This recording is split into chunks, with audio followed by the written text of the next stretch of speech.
Ichika woke up in a place high above the sky and remembered the last battle he had fought alongside the others.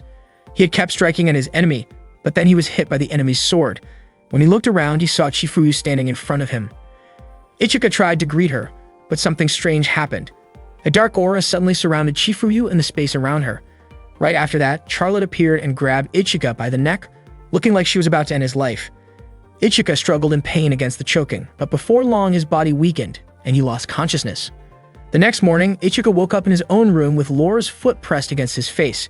He could not figure out what Laura was doing. Laura smiled while spreading a blanket in front of him and explained that she was not undressed. Ichika was confused about why Laura was wearing a swimsuit instead. Laura said that it was advice from her aide. She even showed him a flyer, inviting him to go with her to a date and the late summer festival. Coincidentally, the festival was a place Ichika had wanted to visit. At the festival, people could even rent yukata, and Laura was excited about the idea of wearing yukata together with him. Ichika said that he wanted to invite Laura along with the others, but Laura became upset and quickly left. Ichika could not understand why Laura was so angry. Meanwhile, Cecilia had returned and felt happy to finally be under the same sky as the person she liked. Soon after, Ichika arrived and greeted her. Cecilia felt nervous and smiled brightly. Since it had been a week since they last saw each other, Cecilia assumed Ichika had come all the way just to pick her up. She imagined him holding flowers and leaning closer to kiss her. Her thoughts left her blushing and lost in daydreams. Ichika then handed her a flyer and asked if she would like to go with him tomorrow. Cecilia's face lit up with joy as she believed he was inviting her on a date. She happily accepted his invitation. Laura was later seen eating with Charlotte at a cafe. She was still upset about Ichika's reaction earlier that morning, which she felt showed that he did not understand her feelings. Charlotte asked if Laura had any free time because she wanted to invite her to go shopping for clothes together. Laura was surprised by the offer, saying that she already had plenty of military uniforms. Charlotte explained that what she wore were military outfits, and if she kept wearing them in public, her superior officers might scold her. Since the summer vacation was about to end, Charlotte wanted to spend time with her before it was over. Laura eventually agreed to join her for shopping. They set a time for 10 o'clock, and Laura quickly changed into what she considered casual clothes, although it still looked like a uniform. While waiting for the train, they overheard three girls talking about crepes. The girls mentioned a rumor that if someone ate a mixed berry crepe with the person they liked, that person would fall in love with them. Charlotte was surprised to hear that something as simple as a mixed berry flavor could supposedly make people fall in love. Later that day, Lingyan was lying on her bed enjoying some ice cream. She thought about how much she wanted to spend her summer vacation with Ichika, especially since the next day was the last day of the break. She wondered why Ichika had not invited her anywhere even though she had purposely stayed at school during summer instead of going home. Suddenly, Ichika knocked on her door. Lingyan quickly jumped off her bed to block him from entering, but Ichika had already opened the door. Ichika accidentally saw her in a way that made her feel embarrassed. Flustered, Lingyan reflexively shoved him out of her room. As he tumbled out, a flyer slipped from his hand and Lingyan picked it up to read it. Meanwhile, Charlotte and Laura were strolling through the mall.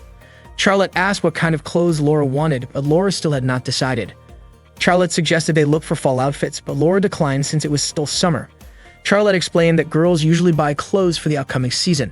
They went into a clothing store, and as soon as they entered, the customers inside were stunned by their beauty. The store clerk blushed while greeting them and even offered for them to try on the store's newest collection. Charlotte thought the clothes were a bit too thin and asked Laura what she thought. Laura said they were not bad, so Charlotte encouraged her to try them on. With a faint blush on her face, Laura stepped into the fitting room to change. Inside the changing room, Laura took off her clothes and looked at herself in the mirror, wondering if men could really find her body attractive. After a moment, she put her uniform back on. She thought about whether Ichika would compliment her if she wore something sweet and stylish. Charlotte walked up to her and pulled open the curtain, only to find that Laura was still wearing her uniform.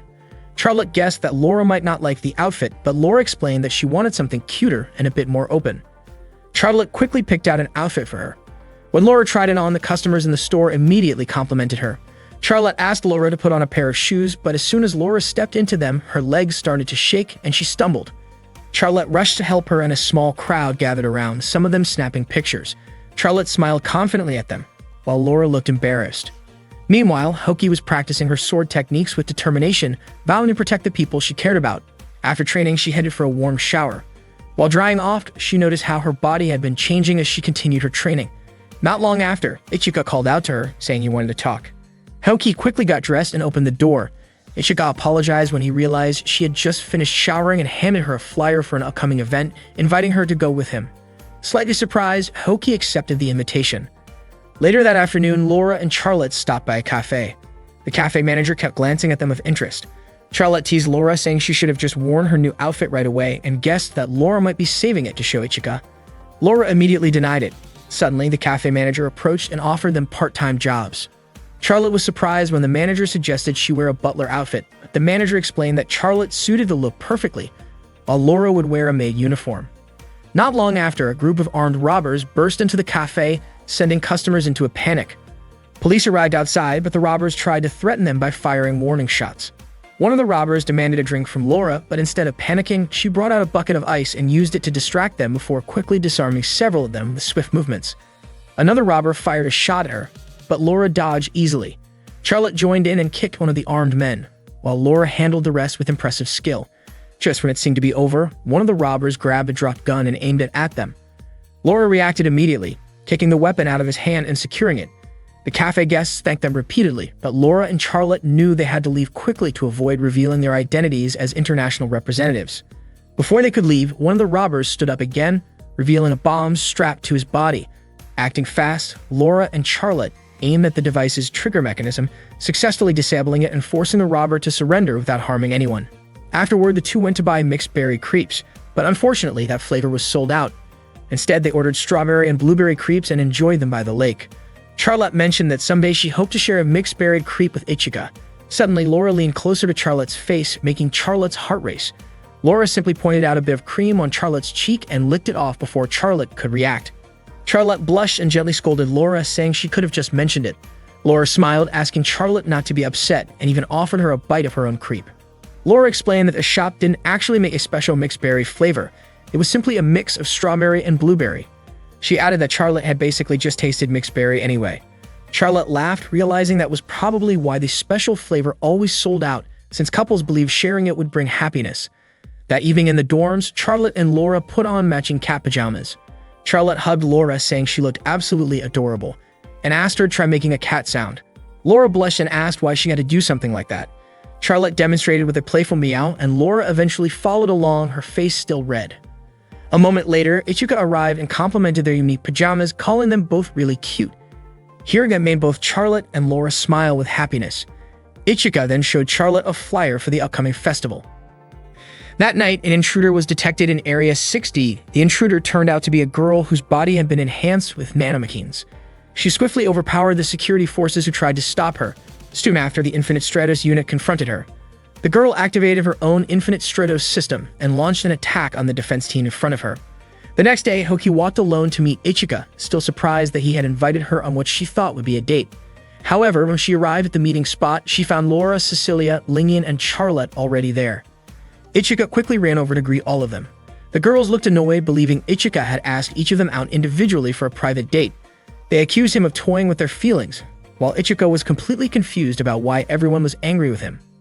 When they reached the swimming pool, Ichika waited while the girls changed into their swimsuits. Before long, Cecilia rushed over and invited him to swim with her. Ichika asked about the others, but Cecilia lied, claiming that everyone else had already gone ahead to the pool. At that time, Hoki and the others were still inflating the pool floats. Cecilia had actually bought the floats on purpose to delay them, giving herself time alone with Ichika. Once they realized her plan, Lingyan and the others were frustrated that Cecilia had tricked them. Ichika and Cecilia played in the water together while Ichika kept wondering why he couldn't see the others. At one point, Cecilia pretended to slip and pulled Ichika down with her so that Laura and Lingyan wouldn't spot them. Ichika was baffled by her actions. Charlotte felt relieved that she hadn't been caught earlier, but before long, Hani and the rest arrived and greeted Ichika. Hani commented on Cecilia's daring swimsuit, surprising the others with how bold Cecilia had been. Cecilia tried to deny it, but before the conversation could continue, a big wave swept over them. Ichika ended up at the edge of the pool, where Haoki and Charlotte found him and invited him to join them on the tandem water slide. Both Haoki and Charlotte wanted to ride with him, so they decided with a quick game of rock, paper, scissors. Charlotte won and got to ride with Ichika. A pool employee gave instructions, asking Charlotte to sit on Ichika's lap and telling Ichika to hold her tightly for safety. Both of them blushed in embarrassment. Ichika gently wrapped his arms around Charlotte's waist and apologized if it made her uncomfortable. Haoki watched with clear irritation. The staff member adjusted Ichika's hold on Charlotte before sending them down the slide. During the ride, Ichika instinctively held Charlotte tighter, accidentally brushing against her chest. After landing, Ichika immediately apologized, insisting it was an accident. Charlotte, though flustered, called him clumsy, her face bright red with embarrassment. Next, it was Haoki's turn to ride with Ichika. This time, Ichika suggested Haoki sit behind him because the water pressure was strong and it would be safer. Haoki quickly wrapped her arms around him from behind, but Ichika grew nervous when he felt her chest pressing lightly against his back. Haoki's face turned bright red and she instinctively tightened her hold. After they reached the bottom, Haoki stayed quiet until Ichika asked if something was wrong. She finally commented that she hadn't expected his back to feel so broad. Meanwhile, Maya and Shifuyu were also at the pool. Maya asked why Shifuyu wasn't spending time with Ichika. Shifuyu calmly explained that joining him would ruin her precious vacation. Shortly after, Shifuyu received an urgent phone call that seemed to require her immediate attention. Later that evening at the Summer Festival Plaza, Ichika was captivated by the sight of the girls wearing colorful yukata. Together, they tried the traditional goldfish scooping game. Ichika attempted to catch one, but his paper scoop tore, letting the fish slip back into the water. Afterward, they strolled through the festival, buying snacks like takoyaki, cotton candy, and shaved ice. They also played a shooting game where the girls successfully won small stuffed animals. Haoki and Ichika decided not to try since neither of them was good at shooting. Laura severed sights on a giant plush toy but failed to win it. Determined to help the others line up to assist her, even Haoki joined in. They fired together in unison, and finally a huge prize was won. That night, while Maya and Shifuyu quietly gathered information about Infinite Stratos, Silent Zephyrus, Ichika and his friends enjoyed their last evening of summer by lighting sparklers and watching the fireworks together. That day, Ichika was having a sparring match with Lingyan. No matter how many times Lingyan tried to keep her distance, Ichika kept closing in to attack. He kept firing at her, easily predicting every move she was about to make. Lingyan refused to give up and swung her weapon to strike back, but Ichika blocked it effortlessly and sent her off balance. Without giving her a break, he continued to shoot. At the same time, Maya and Shifuyu were watching their match on a monitor. Maya commented on how fired up they both were for the first sparring session of the second semester. She thought Ichika seemed more skilled than Lingyan, but Shifuyu believed Ichika was only attacking recklessly without thinking. The battle moved into the air as Ichika and Lingyan exchanged powerful attacks. Unfortunately, Ichika's shield ran out of energy, and Lingyan seized the opportunity to strike. She threw her spear and fired at him. After the match, Ichika felt frustrated because victory had been so close. He realized he needed to work on managing his energy better. Suddenly, a girl covered his eyes from behind and playfully asked him to guess who she was. Ichika couldn't figure it out. Even after she revealed her face, he still didn't recognize her name. Before leaving, the girl reminded him to hurry to class so he wouldn't get scolded by Shifuyu. Ichika rushed to class, but still arrived late. When asked why, he explained that he had been talking to a girl he didn't know. Shifuyu scolded him, accusing him of prioritizing chatting with a girl over being on time. Ichika denied it, but Shifuyu immediately told Charlotte to deal with him. Charlotte activated her Infinite Stratos and sent a few light attacks his way as a playful punishment. Later that day, Ichika attended a school assembly where the student council president was scheduled to give a speech. To his surprise, the girl he met that morning turned out to be the president. She introduced herself to the new students as Tatanashi, explaining that she had been too busy earlier in the year to greet them properly. Ichika was stunned by the coincidence, and Thabana gave him a mischievous smile. As part of the upcoming school festival, Tatanashi encouraged each class to decide on an activity together. After the assembly, Class 1-1 gathered to discuss ideas. Some of the more playful suggestions included a guest welcoming club, a Pocky game, a Twister challenge, or a King's game, all involving Ichika. He immediately rejected those ideas, thinking nobody would actually want to do them. But to his shock, the girls were excited about them, joking that Ichika belonged to all of them, and that his job was to entertain the group. Ichika asked Maya to reject those kinds of ideas, but Maya surprised him by supporting the Pocky game suggestion. Wanting something more normal, Ichika was relieved when Laura proposed a maid cafe instead. She pointed out that a maid cafe could even help cover their expenses. Charlotte agreed with the idea and teased Ichika, wondering if he would be a server or the cook. The class eventually decided on the maid cafe, and everyone agreed Ichika should be one of the servers. By 4 p.m., Ichika headed off to his training session. On his way, Tatanashi called out to him. Because of an urgent situation, she had been assigned as Ichika's new Infinite Stratos trainer.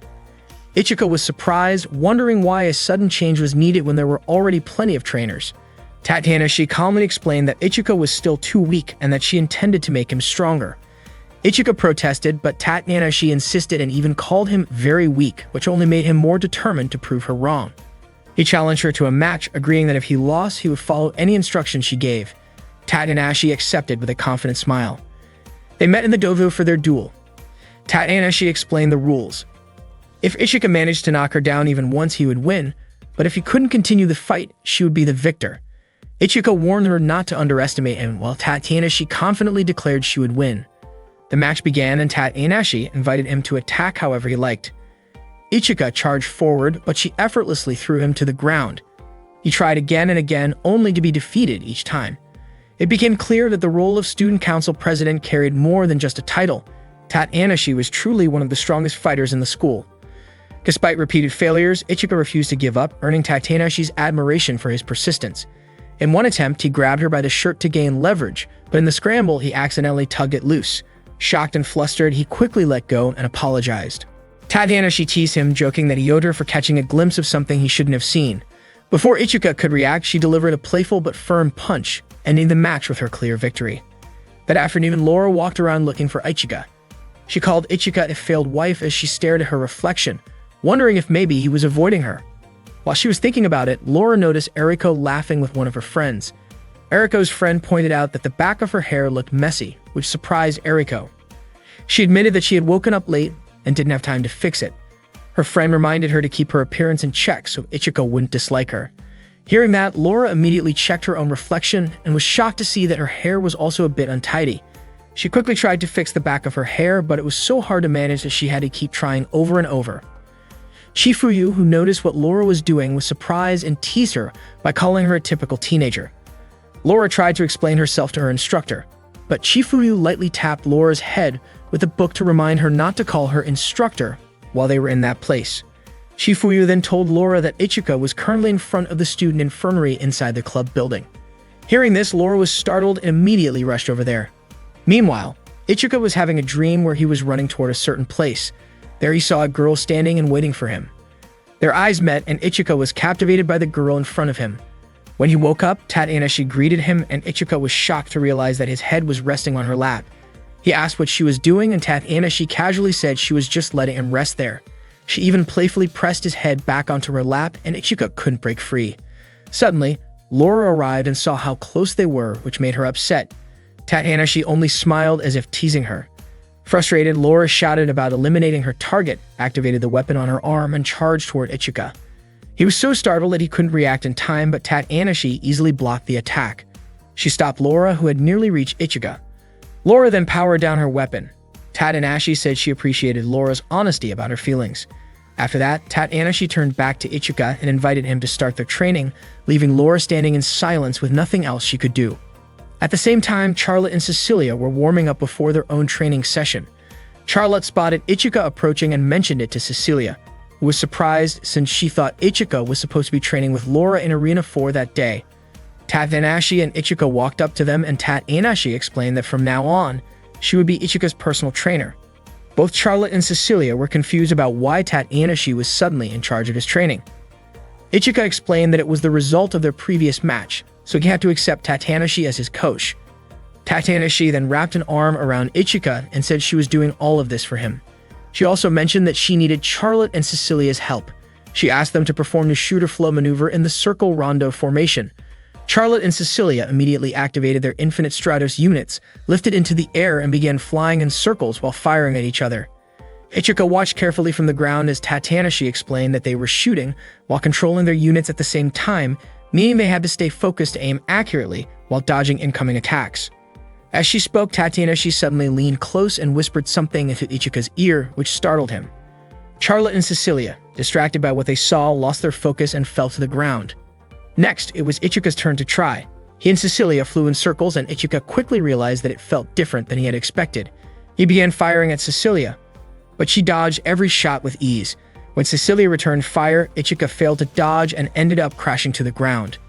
Cecilia rushed over to check on him, but Ichika assured her he was fine and asked her to continue. Though hesitant, Cecilia agreed and they both took to the air again. Charlotte then asked whether Ichika's difficulty was because of the long-range system installed on his Byakushiki unit. Tadashi confirmed it but explained that it wasn't the only reason. The weapon Ichika was using couldn't fire rapidly and functioned more like a sniper rifle. This meant that each shot capable of breaking through a shield was critical. Unfortunately, because of Ichika's current skill level, he was forced to rely on close-range combat instead. Even so, Ichika continued to struggle and failed to land a hit on Cecilia. After finishing his training, Ichika went straight to his room to rest, but he was shocked when he found Tatanashi waiting for him inside wearing a revealing outfit. Surprised, Ichika even stepped back outside to make sure he hadn't entered the wrong room. Tatanashi kept teasing him, and Ichika quickly went back inside and closed the door. He couldn't figure out what she was trying to do. Tatanashi was surprised to see Ichika looking so annoyed. She explained that she only wanted to get closer to him because she was his personal trainer. Tatanashi then showed off the bikini she was wearing, which made Ichika instantly flustered. She found his awkward reaction amusing. Just then, Hoki arrived carrying some food for Ichika. When she knocked on the door, Ichika quickly told her not to come in. Curious about what he was doing, Hoki grew suspicious and assumed he was hiding something. Irritated, she pushed the door open and stepped inside. To her surprise, she found Ichika together with another girl. Hoki was shocked, thinking Ichika had secretly brought someone into his room and was doing something inappropriate. Upset, Hoki drew her sword toward Ichika, but he tried to explain that it was all a misunderstanding. Thankfully, Tatanashi reacted quickly, blocking Hoki's strike and even managing to disarm her. The next day, Ichika resumed training and performed a spinning move in midair.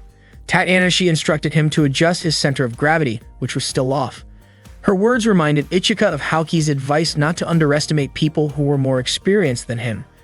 Ichika's speed started to improve, and Tatanashi told him to activate the ignition boost. She then explained that he needed to switch from the rotating shooter flow maneuver to a straight-line movement, pass through the enemy in a single motion, and then fire from outside their range. Ichika admitted he wasn't confident about doing it all at once, but Tatanashi insisted that he try. Reluctantly, Ichika attempted the move, but he lost control and crashed to the ground. Tatanashi quickly ran to him as he winced in pain. She reminded him not to hold back the shooter flow while moving, but Ichika still struggled to get it right. Tatanashi encouraged him to keep it in mind and asked him to try again. After training, Ichika joined his friends in the cafeteria. He looked completely exhausted and stayed quiet, which made everyone worry about him. Charlotte offered him a drink, but he refused. Laura asked about Tatanashi, and Ichika explained that she was busy with student council work. Lingyan pointed out that Ichika had always been drawn to challenges, but in her opinion, Tatanashi shouldn't have pushed him to the point of such extreme fatigue. Ichika admitted that he deserved the tough training because, as Tatanashi had said, he was still weak, and that was why he had to master the technique as soon as possible. Charlotte commented that a guy who works that hard is really admirable, and Hoki agreed, saying that Ichika was already doing an impressive job. Cecilia even offered Ichika a place to stay in her room if he ever felt uncomfortable in his own. Annoyed by Cecilia's suggestion, Lingyan whispered to Ichika to visit her room instead and play cards with her. Not wanting to be left out, Laura also invited him to play cards in her room. Hoki quickly jumped in, offering to play Hanaruda, while Cecilia added that he could try tarot cards with her. Charlotte gently reminded everyone to stop arguing, pointing out that Ichika had already fallen fast asleep. They all turned their eyes to Ichika's tired face, realizing just how hard he had been pushing himself in training. Late at night, Ichika was brushing his teeth when he suddenly heard a girl's voice calling to him from inside his room. Curious, he went to check and was startled to find Tatanashi lying on his bed wearing a surprisingly revealing outfit. His heart raced and he quickly retreated back to the bathroom with his face turning bright red after seeing her like that. Tatanashi casually asked why he was acting so nervous. Flustered, Ichika shouted from behind the door, asking her to dress properly. Tatanashi insisted that her outfit was perfectly fine, but Ichika begged her to at least put on some pants. When she tried to open the bathroom door, Ichika held it shut, refusing to let her in. Tatanashi playfully called out, asking Ichika to give her a nice shoulder massage to help her relax before the school festival the next day. Ichika hesitated, worried that the situation might become awkward if he agreed. Tatanashi teased that she might have to force the door open if he kept hiding. Still, Ichika refused to unlock it. Eventually, Tatanashi used a small gadget from her equipment to break the lock. The door swung open, surprising Ichika so much that he stumbled backward. Tatanashi lost her balance as well and accidentally landed on top of him. Laughing it off, she reminded him again about the massage. With no way to escape the situation, Ichika reluctantly gave in and helped her loosen her stiff shoulders, keeping the interaction as polite as possible. The next morning, the long-awaited school festival finally began. Charlotte wore a classic maid outfit and greeted visitors with a warm smile, while Ichika dressed as a butler and helped guide guests into the maid cafe. The visitors lined up excitedly, many of them thrilled to see Ichika in his butler uniform and eager to take photos with him. Not long after, Lingyan arrived wearing a traditional Chinese dress and asked Ichika to escort her to a table.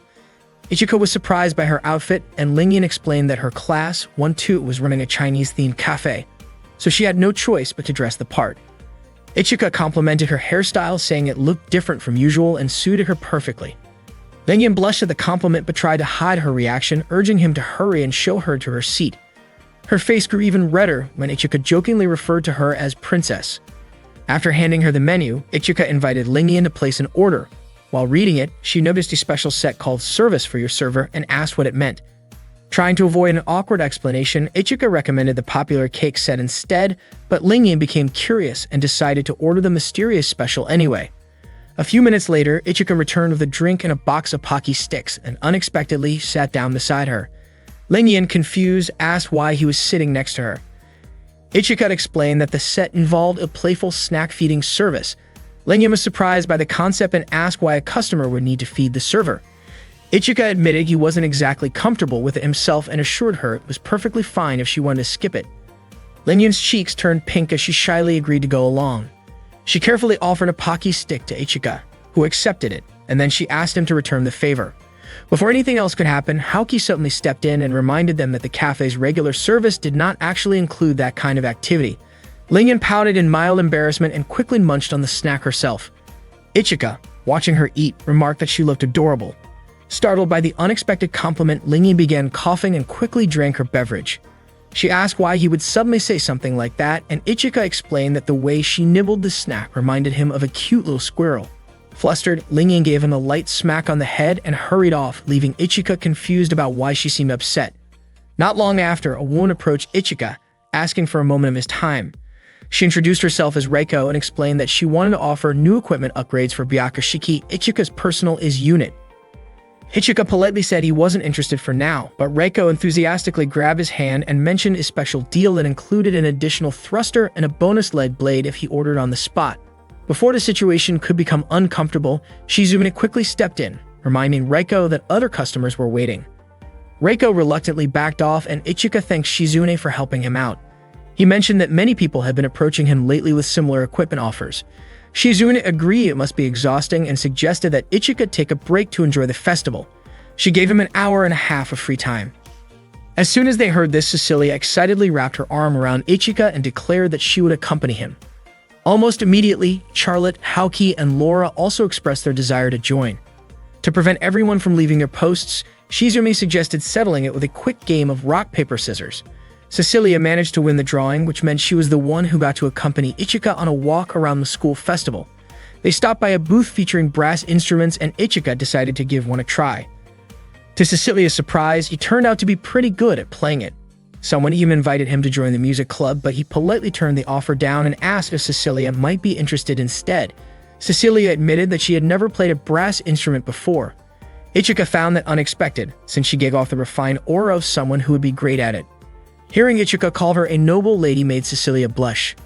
Ichika then handed her the instrument, encouraging her to try it out. Cecilia's face turned bright red because sharing the mouthpiece felt a bit too personal, almost like an indirect kiss from Ichika. Just as she was about to give it a try, the staff suddenly came over and explained that the mouthpiece had to be swapped out for a clean one. Cecilia felt a pang of disappointment, realizing she had lost that tiny, silly chance for a special moment with him. When they returned to the maid cafe, Ichika was surprised to see Tatanashi wearing a maid uniform. Tatanashi quickly asked for his help with an entertainment segment, a live interactive action drama. Without giving him much time to think, she pulled him into the dressing room and handed him a costume along with a crown, telling him to get ready to go on stage. Ichika protested that he hadn't read the script at all, but Tatanashi assured him that he didn't need to worry because he could just improvise, and she would guide him as needed. She encouraged him to simply have fun and do his best. The performance soon began. The play turned out to be a wild reinterpretation of the Cinderella story. Ichika stood on stage looking completely lost as slides projected onto the backdrop explained the plot. This version of Cinderella wasn't just about a simple rival. Instead, the Cinderellas were fierce fighters who had survived many battles, making them worthy of the title. Ichika was stunned by how intense the story sounded. According to the narration, anyone who wanted to uncover the secret hidden inside the prince's crown would have to fight for it. The chaos started with the dramatic entrance of a battle-hungry Cinderella. Lingyan suddenly dropped down from above, demanding that Ichika hand over the crown on his head. She threw prop knives in his direction, startling him because they looked dangerous, though Tanahashi quickly announced that everything on stage was safe. Ichika ran for cover, trying to block Lingyan's attacks, but she proved to be incredibly strong and even showed off some powerful kicks. Ichika nervously reminded her that she was wearing glass slippers, but Lingyan didn't seem concerned, saying that the slippers were tougher than they looked. Lingyan kept up her relentless assault while Ichika dodged frantically, completely baffled by how extreme this so-called play was getting. Suddenly, shots from a mock sniper rifle rained down on him. Ichika sprinted across the stage to avoid the fire, confused about what was happening. Above him, Cecilia had taken position as a sharpshooter. Tadanashi, acting as the narrator, revealed to all the girls that whoever managed to claim the crown from Ichika would earn the special reward of sharing a room with him. Charlotte hesitated, questioning whether something like that was even allowed, but Tadanashi used her authority as student council president to declare it an official rule of the game. Cecilia grew confident that she could win, taking careful aim at Ichika with her rifle. Luckily, her shot missed. A moment later, Charlotte waved at Ichika and rushed to his aid. Using her bow and arrows, she fired at Cecilia to create an opening. Ichika was surprised by Charlotte's support. She urged him to keep running because the other girls were closing in. Before Ichika left, Charlotte asked him to hand over the crown for safekeeping. Ichika agreed, but just as he reached up to remove it, Tadanashi dramatically announced that for a prince, the crown represented the kingdom itself. If the prince dared to give up the crown, which contained important data, he would face a penalty. Right on cue, Ichika was jolted by a harmless electric shock. Tadanashi then questioned how much loyalty the prince truly had to his kingdom. Ichika finally understood the twist of the performance and apologized to Charlotte for not being able to give her the crown. Soon after, Cecilia and Lingyan caught up with him and launched a combined attack using their stage weapons. Ichika raised a glass-like shield to protect himself while holding Charlotte close. Cecilia and Lingyan were clearly unhappy with their closeness and continued their playful assault until the shield finally shattered, causing Charlotte to fall. When Charlotte regained consciousness, Ichika was nowhere to be seen. At that time, Ichika woke up in a dark and cramped place, completely unsure of where he was. As he tried to reach out for something to steady himself, his hand accidentally rested on something soft. To his surprise, he realized he was underneath Charlotte. Startled by the unexpected touch, Charlotte quickly woke up as well. She never imagined Ichika would end up beneath her skirt like that. Not long after, bullets were suddenly fired in Ichika's direction. Realizing the danger, he immediately ran off, leaving Charlotte behind. He climbed a tall staircase, and when he finally reached the top, he found Laura waiting for him, ready to take the crown he was wearing. Laura attacked Ichika with her twin knives, and he admitted that the situation was incredibly dangerous for him. Laura demanded that he hand over the crown if he truly considered himself her husband. At that moment, Tadanashi started to feel bored with the whole scene and launched an aerial strike toward Ichika. Without hesitation, he leaped forward to shield Laura, carrying her away from the tower as they escaped by swinging on a rope. Laura was deeply moved by Ichika's willingness to risk himself for her. After making sure she was safe, Ichika quickly left the area. He hid behind a wall, but before long, Haoki called out to him and urged him to climb up another tower, where she said it would be safer. As they made their way up the stairs, Haoki warned him not to look up. A sudden strong gust of wind blew, causing her dress to flutter open. Ichika accidentally glanced upward, and Haoki, flustered and annoyed, gave him a sharp kick. When they finally reached the top, Haoki asked Ichika to hand over the crown. He was shocked to realize that Haoki too was after it, just like the others. Tadanashi was not about to let them go so easily and sent a massive boulder rolling in their direction. Ichika and Haoki grabbed each other's hands and ran for their lives, dodging the dangerous obstacle. Relieved to have escaped, Ichika barely had a moment to breathe when Haoki demanded he remove his hand from her chest, which he hadn't even realized was there in the panic. Confused, Ichika wondered why everyone was so determined to claim the crown. Haoki began to explain, but before she could finish, Laura suddenly appeared and attacked. Haoki quickly blocked Laura's knives with her sword.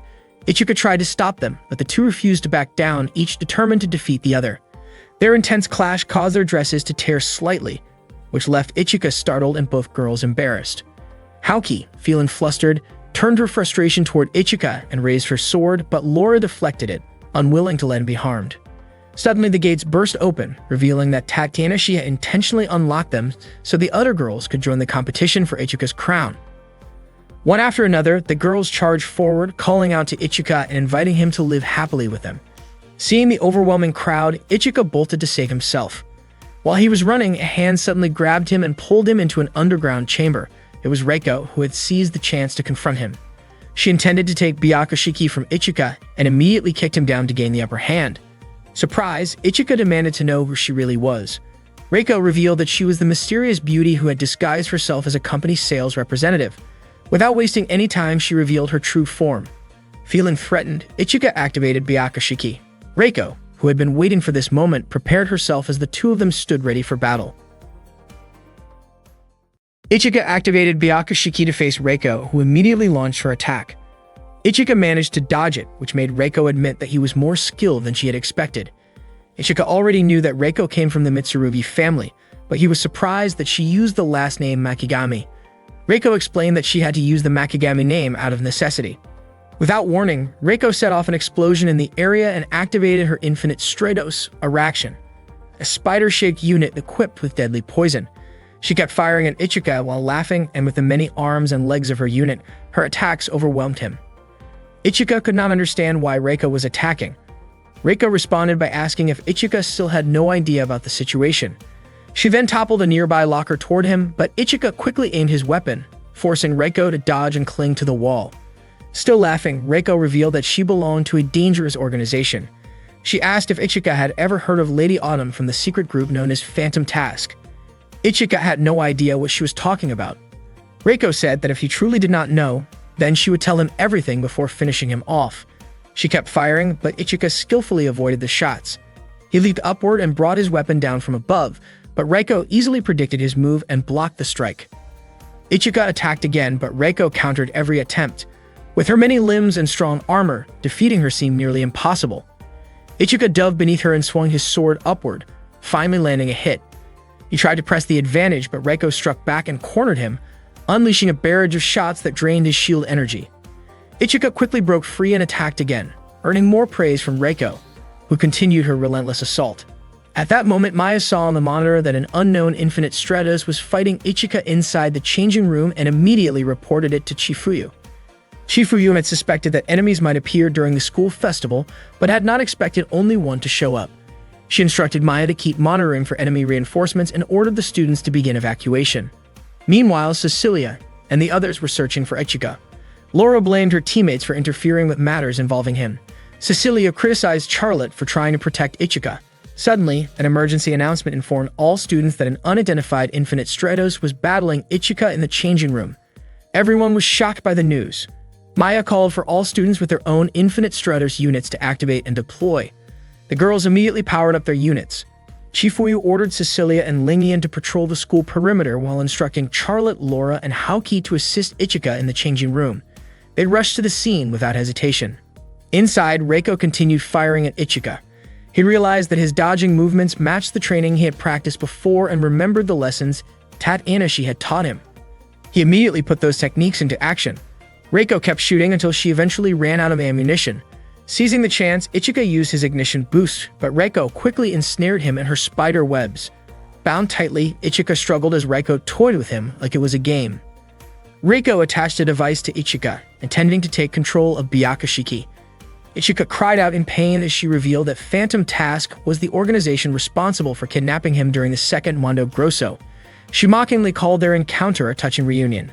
Memories of his past abduction and Chifuyu rescuing him flashed through Ichika's mind. He tried to break free but was powerless. Reiko declared that once she eliminated him, her mission would be complete. Suddenly, Takanashi appeared and warned that if Reiko harmed Ichika, it would become her problem because Ichika was someone she deeply cared about. Reiko was shocked that Takanashi had entered despite the area being locked down. Takanashi calmly explained that there was a reason she had become the student council president. Frustrated, Reiko attacked, and to Ichika's horror, she managed to overpower Takanashi. Elsewhere, Cecilia and Lingyan were patrolling when they detected a high-speed Infinite Stratos heading their way. Chifuyu instructed them to stay alert and not let it escape their watch. Moments later, the fast-moving unit approached. Cecilia was stunned to see that it was Blue Tear's Q known as Silent Zephyrus. Lingyan immediately opened fire and called for Charlotte to join in. After a moment of hesitation, Charlotte began shooting as well, but Silent Zephyrus easily deflected their attacks. Lingyan was surprised at how effortlessly Silent Zephyrus blocked their strikes. Cecilia fired 2 powerful cannon blasts, but Silent Zephyrus destroyed them with its flexible Blue Tear's weaponry. Cecilia was shocked, knowing that she was supposed to have the highest compatibility with the Blue Tear's system. Silent Zephyrus then unleashed a rain of attacks before flying straight toward the Infinite Stratos Academy. Meanwhile, the wounded Tatsunashi showed no reaction at all, and to everyone's surprise, she suddenly turned into water. Reiko did not expect that to happen. The real Tatsunashi appeared and revealed that the one earlier was only a decoy. Tatsunashi immediately launched an attack on Reiko and managed to land a hit.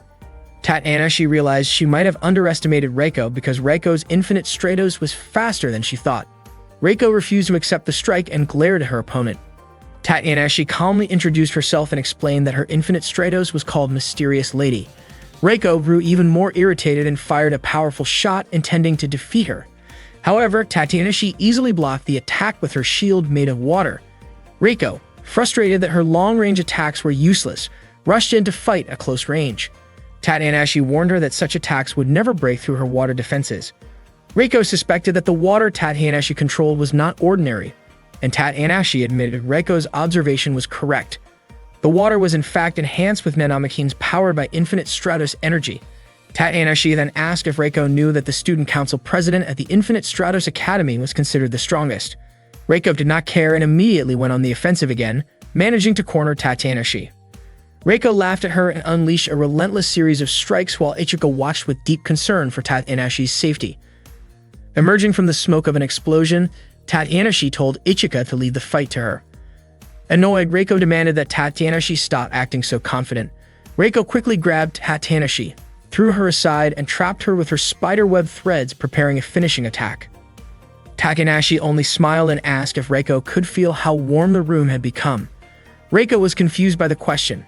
Tatsunashi clarified that she was not talking about temperature alone, but about the stifling humidity. Mist could slip inside armor and affect the pilot. Realizing too late what had happened, Reiko began to panic. Tatsunashi enjoyed the look on Reiko's face when she finally understood that her plan had failed. With a simple snap of her fingers, Tatsunashi defeated Reiko. Tatsunashi explained that Mysterious Lady, also known as the Lady of Mist, could control water through nanomachines that radiated energy. Reiko's strength faded, yet she still refused to accept defeat. Tatsunashi declared the battle over and gave Ichika the signal to unleash his full-power Yukira Nagata attack. Ichika swung his sword toward Reiko and pushed her back. Reiko quickly retreated, but Tatsunashi urged Ichika to chase her. Outside, Ichika tried to strike again, but suddenly Silent Zephyrus, another Infinite Stratos unit, intercepted him. Shocked to see a new opponent, Ichika immediately pursued for a fight. Tatsunashi shouted for him to stop, but Ichika confronted the mysterious pilot and demanded to know their identity. Silent Zephyrus unleashed a rapid barrage of attacks that sent Ichika crashing down. Meanwhile, Maya and Shifuyu monitored the battle from their control room. Shifuyu was surprised that the enemy possessed such an advanced Infinite Stratos. As Reiko attempted to escape, Charlotte, Laura, and Haoki blocked her path to prevent her from fleeing. Ichika continued to hold his ground against Silent Zephyrus, but was stunned by the sheer power of the machine. His shield energy dropped dangerously low until it was nearly depleted, causing him to crash into a tower. Silent Zephyrus then launched a shot to stop Laura's attack on Reiko, frustrating Laura, who shouted in anger. Silent Zephyrus mocked the weakness of Germany's cutting-edge technology, surprising Laura with their knowledge. Shortly after, Squall contacted Silent Zephyrus, ordering a retreat. Silent Zephyrus called Reiko back, pointing out that they were outnumbered. Before leaving, Silent Zephyrus pulled Reiko out of her Infinite Stratos and planted an explosive inside the Arachian unit. The Arachian began moving toward Laura and the others. Ichika warned everyone to get back, but there was no time to escape before the explosion went off. When Ichika regained consciousness, he found himself and the others floating inside a protective sphere of water controlled by Tatsunashi. Ichika asked where their enemies had gone. Tatsunashi explained that they had escaped, leaving behind only destroyed armor and weapons. Ichika then awkwardly asked Tatsunashi to release him because her body was leaning against his in the water, making it hard for him to move. Tatsunashi teased him, calling him clumsy for getting stuck like that. Ichika quickly explained that it was an accident, which only made Tatsunashi laugh more. With a playful smile, she remarked that he always had excuses. Feeling embarrassed, Ichika admitted that being pressed against her armor felt surprisingly soft. Tatsunashi simply grinned and teased him again, enjoying his flustered reaction. Meanwhile, Maya and Shifuyu were busy identifying the two Infinite Stratos units that had attacked them. The one that was destroyed turned out to be Arachian, while the second was Blue Tears U, a new model called Silent Zephyrus that had just been stolen from England. Both enemies claimed to be members of Phantom Task, and it seemed that their next target was Byakushiki. Maya commented that there was still a lot they did not know about Byakushiki. It was revealed that Chifuyu had been the one who ordered Tatanashi to stay close to Ichika. Maya suspected that Chifuyu was deeply worried about Ichika and believed Chifuyu should have been the one to protect him directly, but Chifuyu denied it and said that it was Tatanashi's responsibility. At the same time, Reiko scolded M, the pilot of the Silent Zephyrus, because she disliked the fact that M had stepped in to help her. Reiko grew upset and moved as if she might attack M, but Squall arrived in time to stop them. Squall calmly asked Reiko to let go of her anger. After that, M walked away, thinking that everything that had just happened was completely ridiculous. Squall then instructed M to run a full check on the Silent Zephyrus since the unit still needed fine-tuning, and left to carry out the order, retreating to her room. Alone, she quietly muttered that she would soon take her revenge. She expressed a strong desire to see Chifuyu again and even kept a photo of Chifuyu inside a locket she wore around her neck. Later that night, Tatanashi explained to Ichiko why she had to stay near him. She told him that her mission was to protect him from enemies who wanted to harm him and that her family was well known for handling assignments like this.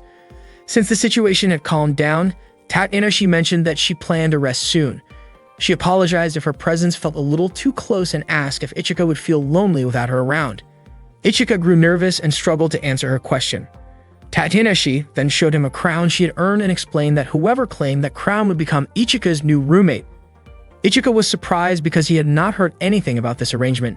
Tatanashi smiled and said that she had already informed the other girls about it. Ichika wondered what she was really planning, but Tatanashi simply said it did not matter because what truly counted was that she had won the crown, which gave her the right to share a room with him. As Tatanashi leaned a little closer, Ichika became even more flustered. That night, they ended up staying in the same room, and Tatanashi wished Ichika a gentle good night. One night, Ichika was asked by Maya to deliver some books to a certain room inside the Infinite Stratos Academy. Maya even gave him a map to help him find the place. Ichika walked through the long hallways, noticing how the security cameras followed his every step. He realized for the first time that the Infinite Stratos Academy was much bigger than he had imagined. At that moment, a monitor showed Ichika's movement as he passed Charlotte's location and headed toward the room marked on the map.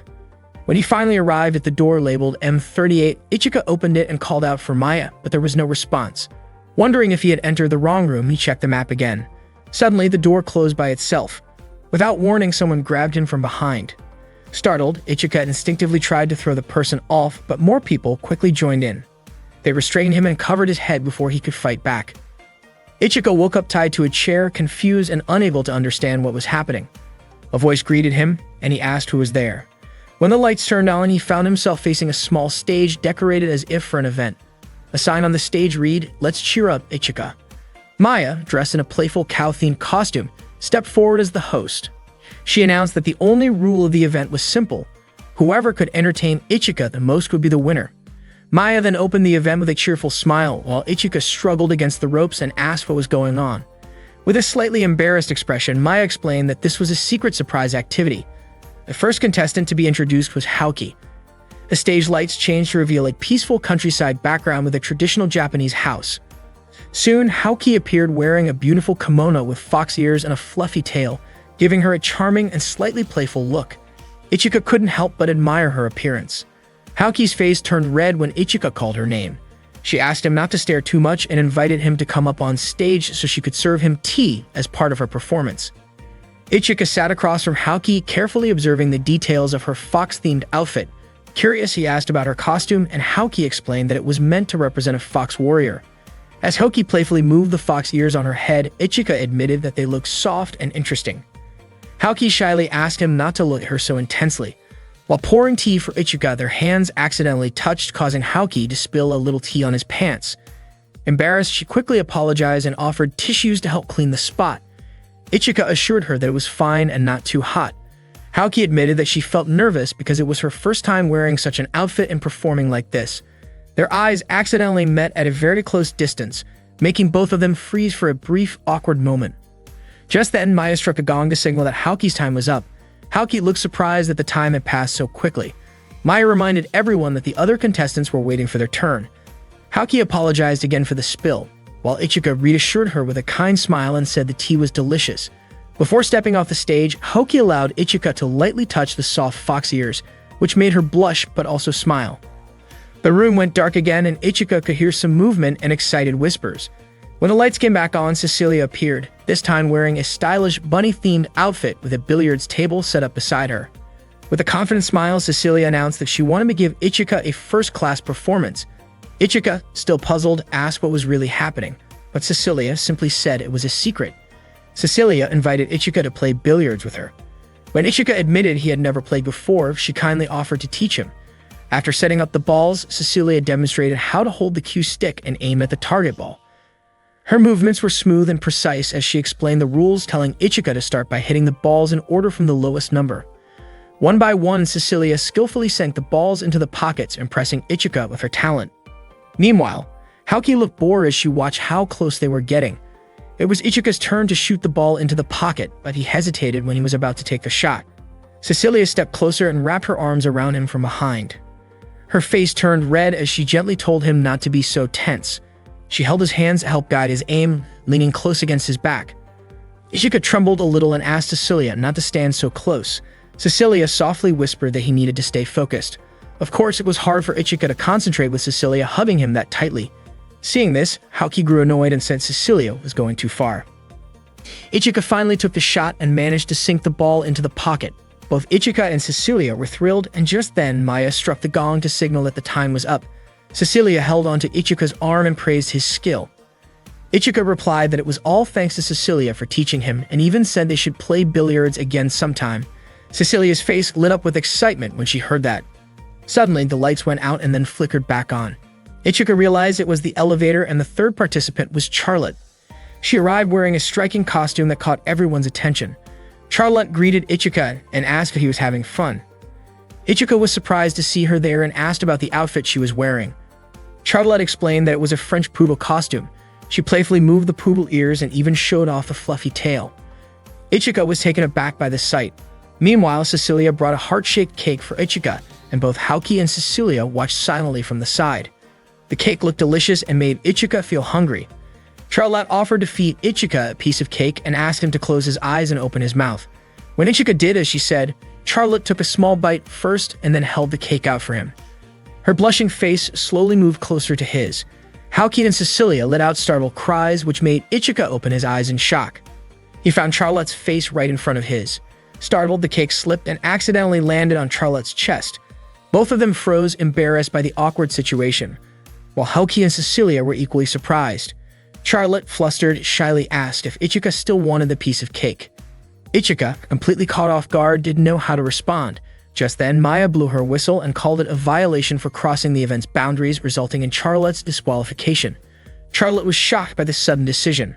Meanwhile, Lingyan was backstage, angrily tapping the monitor because she thought Ichika seemed too impressed by certain physical features.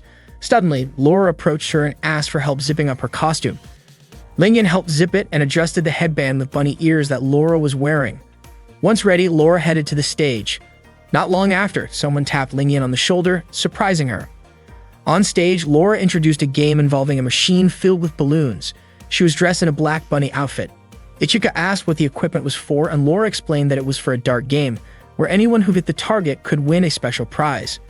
Laura threw a dart, and the machine released a prize ball containing a coupon for free meals in the school cafeteria for an entire week.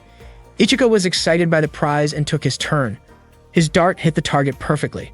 When the prize ball opened, it unexpectedly revealed one of Laura's personal swimsuits. Laura blushed and was confused about how that ended up inside. Maya explained that due to budget issues, some of the prizes were actually Laura's own belongings. Laura turned bright red but said Ichika could keep it if he really wanted. Before anything else could happen, the lights went out again even though it wasn't scheduled. Suddenly, someone called out and grabbed Ichika's hand, pulling him down. It turned out to be Tatanashi, who playfully spoke in a cat-like tone while teasing him. She leaned over him with a mischievous grin, commenting that it was no wonder so many girls liked him. Ichika, flustered and uncomfortable, quickly pushed her away. Tatanashi said she wanted to introduce him to another girl who was sweet and quiet. Her face moved closer to his, making Ichika nervous, and he asked her to let him go. Before things could get more awkward, the lights came back on and Lingyan rushed in, kicking at Tatanashi to stop her. Lingyan demanded that Tatanashi return the costume she was wearing. Tatanashi apologized, saying she was just having fun and wanted to join the event. She jokingly complained that the costume felt tight around the chest, which made Lingyan glare in irritation. Lingyan snapped, accusing Ichika of always staring at girls. Ichika looked confused, not understanding what she meant. Tatnanashi wrapped her arm around Ichika's and teasingly asked if it was true. Suddenly, a dart came flying and hit Ichika's clothes. It was Laura, glaring with an angry expression. Ichika quickly apologized and promised to explain everything. Meanwhile, Tatnanashi took the chance to slip away. Moments later, Maya called all the girls back to the stage, announcing that the final part of the event was about to begin. They quickly headed to the stage to watch the final event. To everyone's surprise, Shifuyu appeared wearing a maid costume while carrying ice cream. The girls were shocked to see her like that, and even Ichika never expected Shifuyu to join the event. Charlotte stopped Ichika from speaking and asked him to open his mouth so she could feed him a spoonful of ice cream.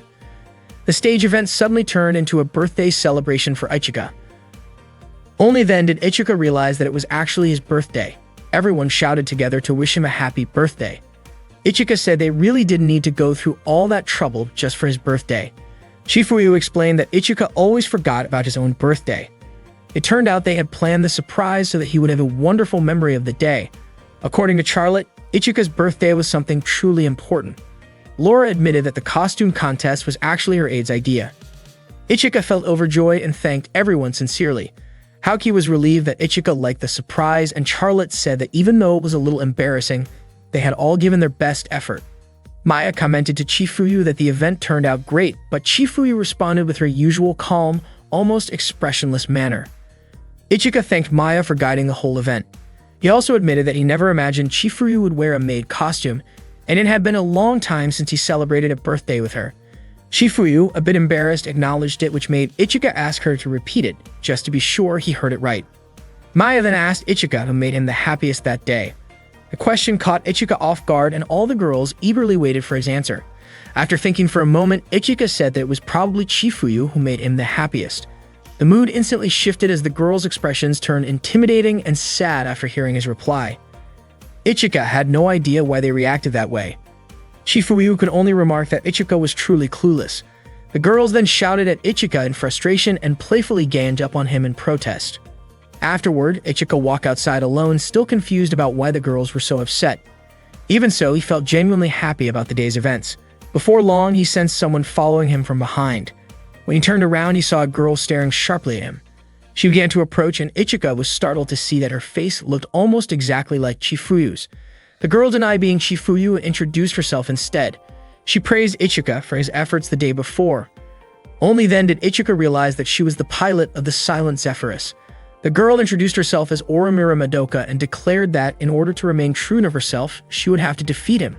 Madoka then raised a gun and fired a shot in Ichika's direction. Madoka introduced herself to Ichika and immediately opened fire at him. Ichika quickly leaped aside to dodge her shots. Madoka fired again, clearly wanting to see how long he could hold out against her attack. Luckily, Laura managed to shield Ichika from the incoming bullets. Laura refused to let Madoka harm him. In response, Laura threw a knife toward Madoka, but Madoka swiftly deflected it. In an instant, Madoka activated her Infinite Stratos, the Silent Zephyrus, and took off into the air, unleashing a barrage of attacks aimed at both Laura and Ichika. Laura quickly activated her shield, but before they could counter, Madoka abruptly retreated. Ichika immediately asked if Laura was okay. Laura, however, insisted that he was the one who should be asked, that since he was clearly the target of the attack. She wondered if he knew why he kept being pursued. Ichika admitted he had no idea why enemies kept coming after him.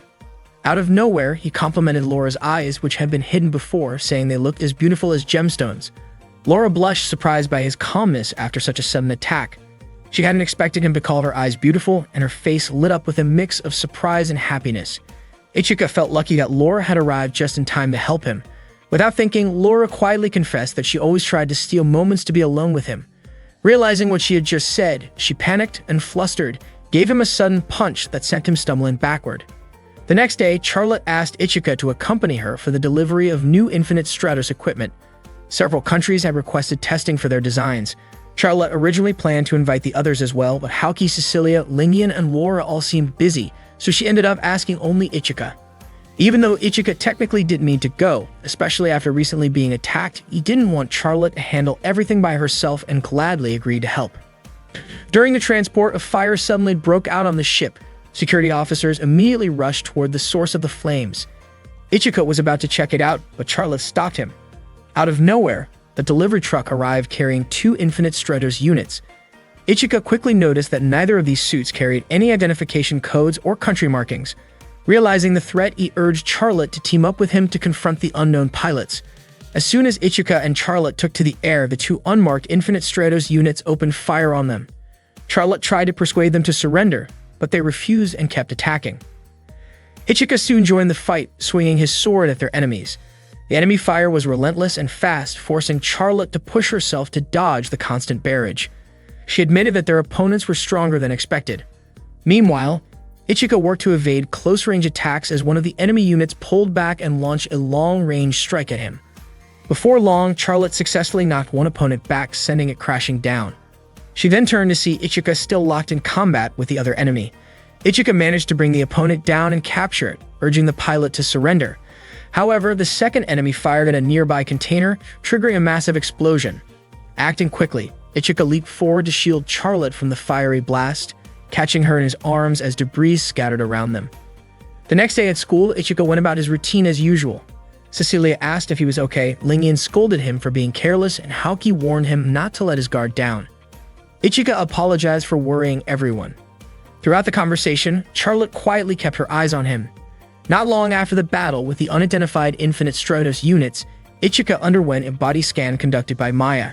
She reported that his body was fine, but there was a quantum shift detected in Byakushiki, his personal unit. Maya then asked him to test it by summoning Yukihira, but to everyone's surprise, nothing happened when he tried. Shifuyu questioned Maya about the cause, but Maya admitted that they wouldn't know without further research. Shifuyu then requested that Ichika hand over Byakushiki for safety reasons. Ichika hesitated, concerned that Phantom Task might strike again at any moment. Shifuyu firmly reminded him that if Byakushiki couldn't be activated, he wouldn't be able to rely on it anyway. She warned him not to depend on an incomplete power, and wondered aloud if he might be afraid of fighting without Byakushiki. Ichika denied being afraid and calmly handed the unit over to her. Shifuyu worried about what might happen if the girls found out about this issue. Maya believed it was important for them to know, even if it caused a stir. Shifuyu groaned at the thought of the inevitable chaos. Charlotte, however, asked that the others not be told, declaring that she would personally protect Ichika. Charlotte made up her mind that she would always stay by his side to keep him safe. During class, Laura suddenly showed a fashion magazine featuring lingerie and asked Ichika to pick a design. Ichika was completely shocked, while Lingyan wondered why Laura would show something like that to him. Cecilia even told Ichika to close his eyes. Laura explained that she only wanted to know Ichika's taste, which she jokingly referred to as her future husband's preference. Everyone was surprised to hear Laura say that. Laura admitted that Clarissa had once told her that when a girl is in love, people often notice the kind of clothes she wears. Because of that, Clarissa suggested that Laura should choose something that Ichika might like. Laura thought that striped patterns might be the most popular with boys. Haoki took a look at the designs in the magazine and commented that some of them were actually stylish, while Lingyan agreed that the featured model looked well designed. Meanwhile, Cecilia secretly called her assistant to replace her own outfit with something a little fancier and more elegant. Ichika tried to avoid answering Laura's question, but Laura teased him, asking if he was embarrassed because her guess might have been right. She called Ichika straightforward for his reactions. Charlotte watched their antics with a quiet smile. Laura then asked Charlotte which design she personally liked from the magazine. Charlotte replied that it was not the kind of topic she could casually talk about in front of a boy. Just then, Charlotte felt something strange with her own clothing and quickly left the classroom. To her surprise, she realized that a part of her outfit seemed to have gone missing without explanation. She wondered if it might have something to do with her unit revived, just like what had happened before with Byakushiki. Blushing in confusion, she hurried back to her room to fix her clothes, but the strange problem kept happening even after she changed. Charlotte had no idea what to do. A knock on the door startled her. It was Ichika, reminding her that class was about to start. Charlotte stepped out, saying she had handled the situation even though she was still worried. Ichika grabbed her hand and urged her to walk faster since Chifuyu would be teaching that day. He pulled her along so quickly that they accidentally tripped, causing Ichika to fall against her by mistake. Both of them were startled, and Charlotte instinctively used her as arm to push him away in a burst of panic. She still couldn't figure out why these strange things kept happening.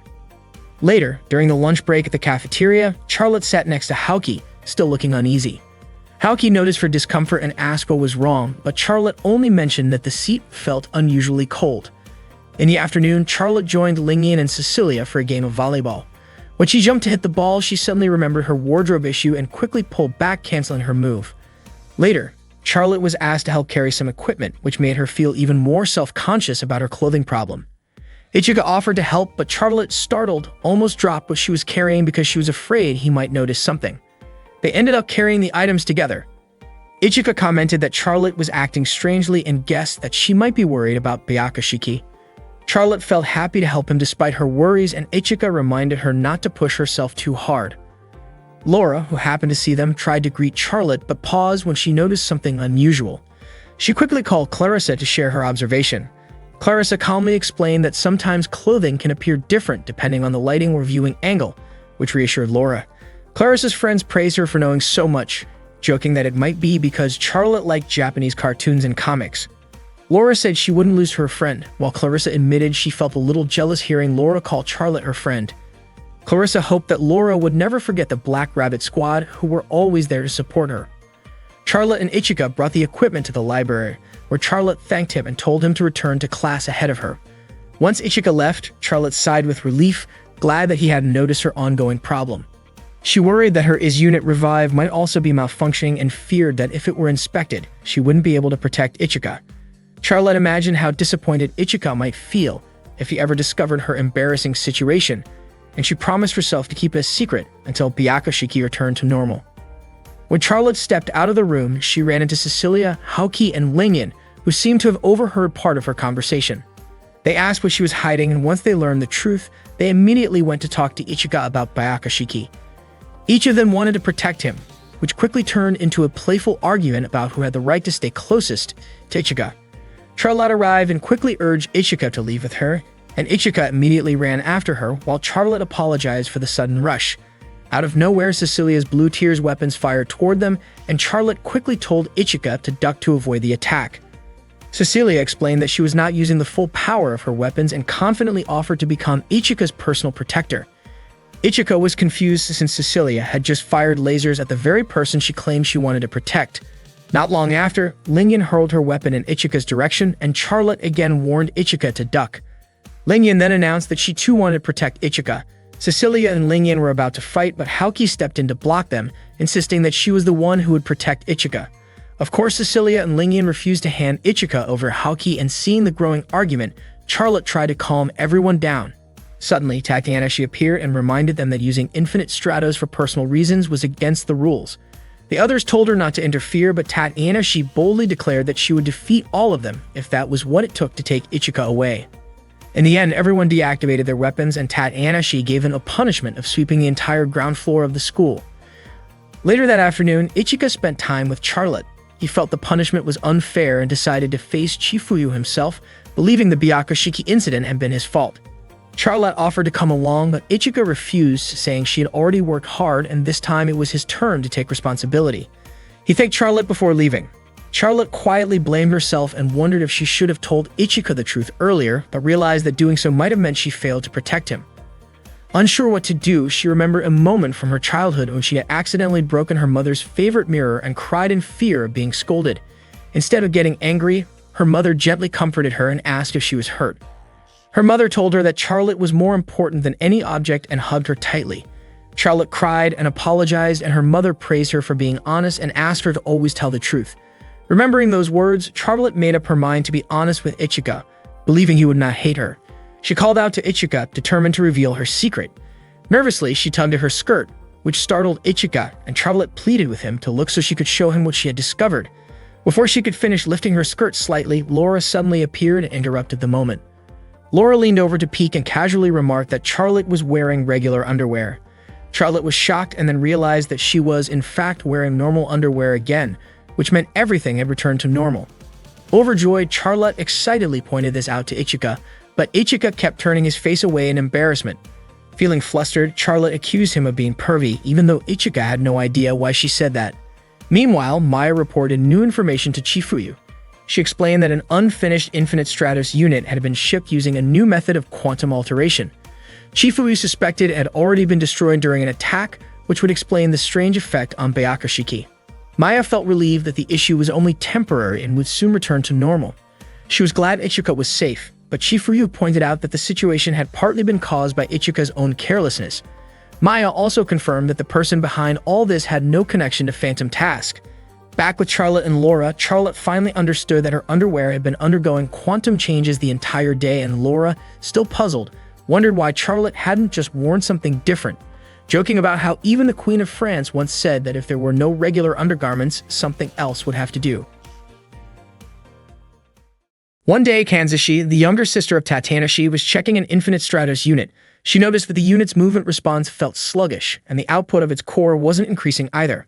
Kanzashi couldn't figure out why and wondered if the type of unit might be the problem. She decided to stop working for the moment and headed back to her room. At that time, Tatanashi quietly watched her from outside the room. That morning, Kaoruko, the head of the school bulletin club, approached Ichika and Haoki to ask for their help. She explained that her older sister, who worked at a publishing company, wanted to interview them as Infinite Stratos pilots who each owned a personal unit. Kaoruko then showed them a magazine from the publisher where her sister worked. When Haoki opened the magazine, she pointed out that it didn't seem to have anything to do with Infinite Stratos. Kaoruko then asked if this would be their first time receiving such a request, since people who own their own Infinite Stratos units usually became the center of attention, similar to idols, and sometimes even worked as models. Ichika turned to Haoki, wondering if that was true, but Haoki didn't know either. Suddenly, Lingyan showed up, excited to show a photo of herself where she worked as a model. Ichika immediately stalked her, guessing that Lingyan's pose was probably strange. Lingyan denied it and quickly showed a photo on her phone anyway. Ichika admitted that the pose was actually not bad, so Lingyan went on to show a few more photos. Not long after, the school bell rang and Kaoruko said goodbye. Right at that moment, Chifuryu walked up, lightly tapped Lingyan on the head, and told her to get back to Class 1-2. That day, Chifuryu was teaching Class 1-1. She explained some of the most effective moves for close-range combat and how to keep distance from an opponent. Meanwhile, in Class 1-4, Kanzashi was busy working on the programming for her Infinite Stratos. Her classmates were chatting about a special event that only pilots with their own personal units could attend. Kanzashi planned to join, but unfortunately, her unit still wasn't finished. Her friends hoped she would complete it in time. After school, Ichika accompanied Haoki for kendo practice. While they trained, Ichika asked what Haoki thought about Kaoruko's interview request earlier that morning. Haoki firmly refused, saying that showing herself off like an object went against her principles. Ichika admitted he had already expected her to say that. Suddenly, Kaoruko appeared to follow up about the interview. Ichika was about to give Haoki's answer, but before he could speak, Kaoruko offered them a meal coupon for a 3-star hotel as a thank you. Ichika tried to decline, but Haoki took the coupon and accepted the interview request instead. Kaoruko smiled and told them the interview would be held on Sunday, then left before Ichika could say anything. Surprised, Ichika questioned Haoki about her principles, but Haoki calmly replied that her principles could change depending on the situation. Ichika didn't quite understand why she would say that. Haoki then asked if they would go together to use the meal coupon, and Ichika confirmed they would, since he would also be at the interview. Haoki looked pleased and said she couldn't wait for the day to come. Meanwhile, Kanzashi was relaxing by watching an anime about a hero who saves a girl from danger. She quietly wished that someday a hero would also come to help and protect her. On Sunday morning, Ichika and Haoki went to meet Nagisako, Kaoruko's older sister, for the interview. Nagisako greeted them warmly and introduced herself as an assistant editor for Infinite Stripes magazine. Ichika and Haoki introduced themselves as well. Nagisako began the interview by asking Ichika how it felt to be the only male student at an all-girls school. Ichika admitted that it was sometimes difficult to find a restroom he could actually use. Nagisako laughed, saying that what her younger sister had told her about Ichika was true. She then turned to Haoki, asking how she felt when her older sister gave her a personal Infinite Stratos unit and whether she planned to become a national representative. Haoki expressed her gratitude for receiving Akatsubeki, but explained that for now, she wasn't interested in becoming a national representative, even though she had already received several offers. Nagisako then asked which of them was stronger. Haoki confidently stated that she was stronger, and Ichika agreed without hesitation. Nagisako commented that it was a little surprising for someone who was supposed to be a hero. Ichika quickly clarified that he wasn't a hero at all. He was just an ordinary soldier. Nagisako asked why he fought if he didn't see himself as a hero. After thinking for a moment, Ichika answered that he fought to protect his friends. Haoki was touched when she heard that. After the interview, Nagisako invited them to take part in a photo session. Haoki hurried into the changing room while imagining Ichika saying that he would protect her. The thought made her so excited that she lightly hit the locker in anticipation. When she saw the outfit prepared for the photo shoot, Haoki was surprised because it was more revealing than she expected. Still, she considered it a good opportunity. At that time, Ichika was already standing in front of the camera, ready for the shoot. Haoki walked out wearing a striking dress that looked more glamorous than her usual style. Ichika was captivated by how different she looked and told her the outfit suited her well. He also said that Hoki looked beautiful in it. Embarrassed yet happy to hear his compliment, Hoki quickly turned her back so he wouldn't see her smiling. Nagisako, the photographer, got ready to take pictures and asked them to sit closer together. For the next pose, Nagisako suggested Ichika put his arm around Hoki's waist to create a more mature look. Ichika was startled by the request but couldn't refuse, while Hoki blushed deeply as she moved closer to him. Both of them tried to hide their nervousness, but the pose made Nagisako very pleased. Next, Nagisako asked Hoki to place her arm around Ichika's neck. Hoki followed the instruction, and their eyes met as the camera clicked several times. After capturing a series of shots, Nagisako looked delighted with the results. Hoki and Ichika immediately stepped apart, both looking awkward after the close poses. Nagisako thanked them for their cooperation, and the photo session ended. Soon after, Hoki and Ichika left together. As they walked side by side, Hoki secretly wished they were completely alone because Ichika's presence felt so close. The thought made her cheeks flush as she imagined what it might feel like if they shared a quiet moment together. Suddenly, the heel of Hoki's shoe got stuck in a small gap on the pavement, causing her to stumble. She quickly grabbed Ichika's arm to keep her balance. Ichika immediately asked if she was alright, but Hoki reassured him that she was fine. One of her heels had slipped off, so she removed the other one to walk more evenly. However, as they continued, Hoki nearly fell again because her ankle was starting to hurt. Ichika caught her in time and told her not to push herself, especially since she had never worn high heels before. Concerned for her, he crouched down and offered her a piggyback ride so she wouldn't strain her foot. Hoki hesitated at first but eventually climbed onto his back. Ichika carried her the rest of the way. Hoki thanked him sincerely while Ichika calmly said it was only natural for him to protect her. Hearing that made Hoki's face grow even warmer. Exhausted from the long day, Hoki eventually fell asleep on his back and unconsciously murmured Ichika's name, softly expressing her feelings for him in her sleep. That night, Madoka was still awake when Squall entered her room to discuss a recent incident. Squall reminded her that her mission was only to steal an Infinite Stratos unit from another country. To test Madoka's awareness, Squall suddenly activated her own Infinite Stratos and made a quick move toward her. Madoka reacted instantly, impressing Squall with her sharp reflexes. Squall repeated that for now, Madoka was still an important member of Phantom Task. Madoka admitted that she wanted to set things right, and Squall asked if this was about Ichika. Madoka said that Ichika was not an enemy and that she could defeat him if she ever truly wanted to. Squall guessed it might instead involve Chifuyu and suggested that defeating Chifuyu should have been easy, since Chifuyu currently had no Infinite Stratos unit. Hearing this, Madoka kicked Squall in frustration, refusing to let anyone underestimate Chifuyu. In Madoka's eyes, Squall was no match for her. Squall left the room but reminded Madoka to stay in line until the next mission. Meanwhile, Ichika was walking through the dormitory halls, still thinking about what Madoka had said during their previous encounter. On his way, he ran into Chifuyu and asked whether they had any other family members, perhaps a younger sister. Chifuyu firmly replied that Ichika was her only family.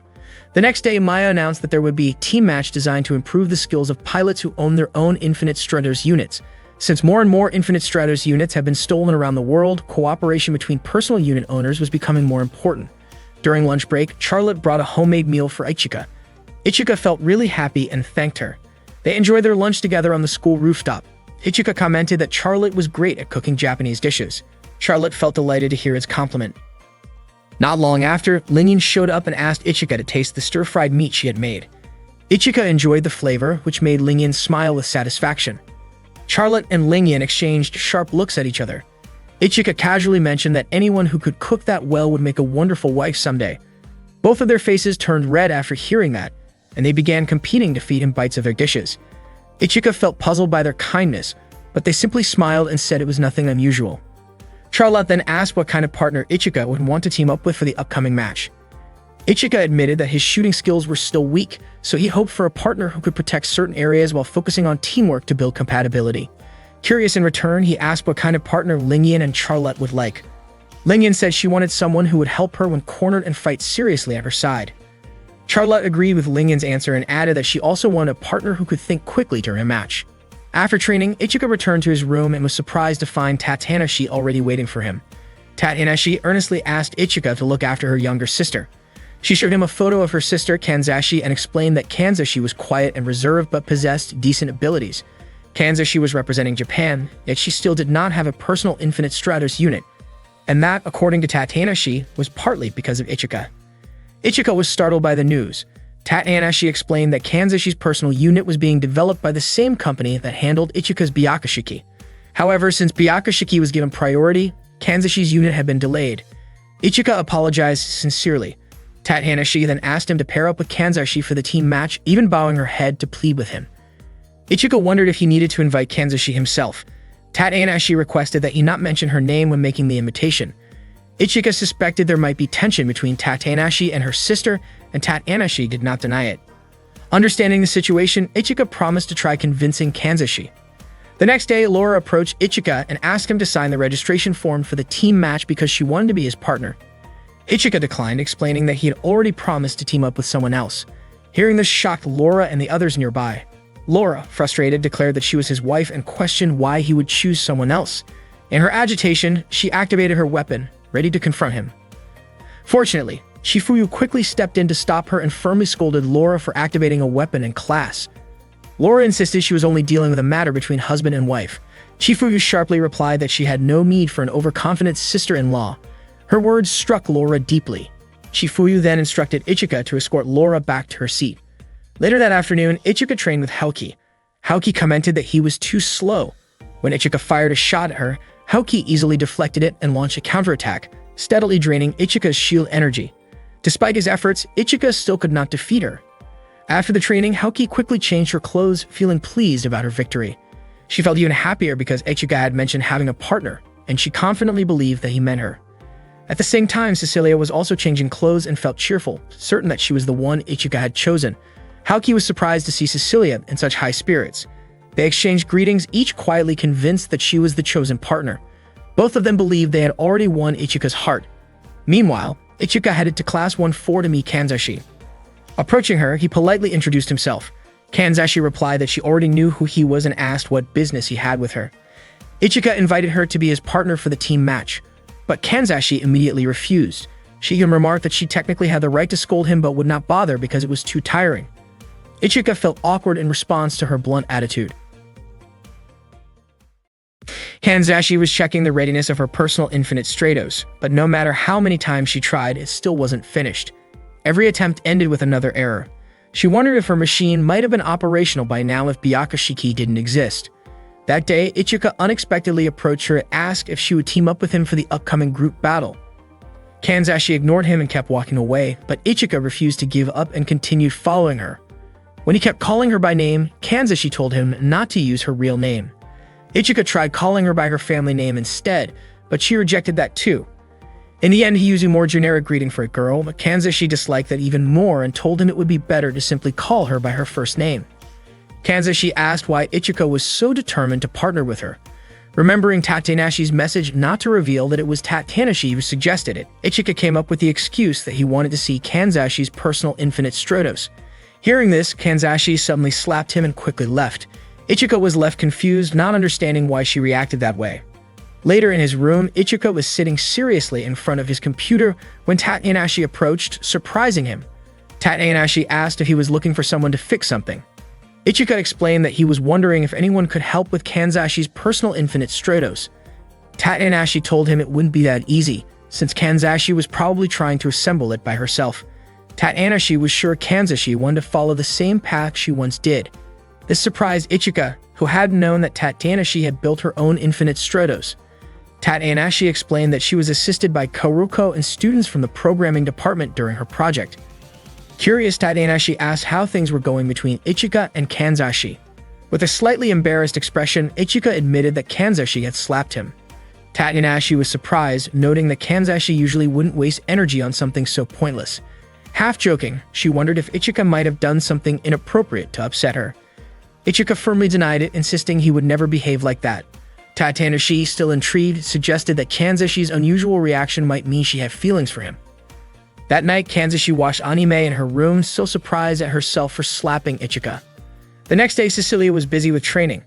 She wanted to make Ichika regret not choosing her as his partner. She successfully hit every target and felt confident that she would win the upcoming battle. Meanwhile, Eriko, Naji, and Yuko were talking about how Ichika kept asking Kanzashi to be his teammate, wondering why he was so persistent. At the same time, Lingyam was on a call, sending someone data on the impact of the cannon installed on her right arm. Lingyam was also frustrated with Ichika for not picking her as a partner and felt determined not to forgive him anytime soon. Elsewhere, Ichika continued to chase after Kanzashi, still asking her to be his teammate. Charlotte trained intensely so she could become a strong opponent for Ichika, soaring through the air with determination. Laura, also upset with Ichika, sharpened her throwing knives and hurled one toward a locker, accidentally hitting a photo of Ichika that was pinned there.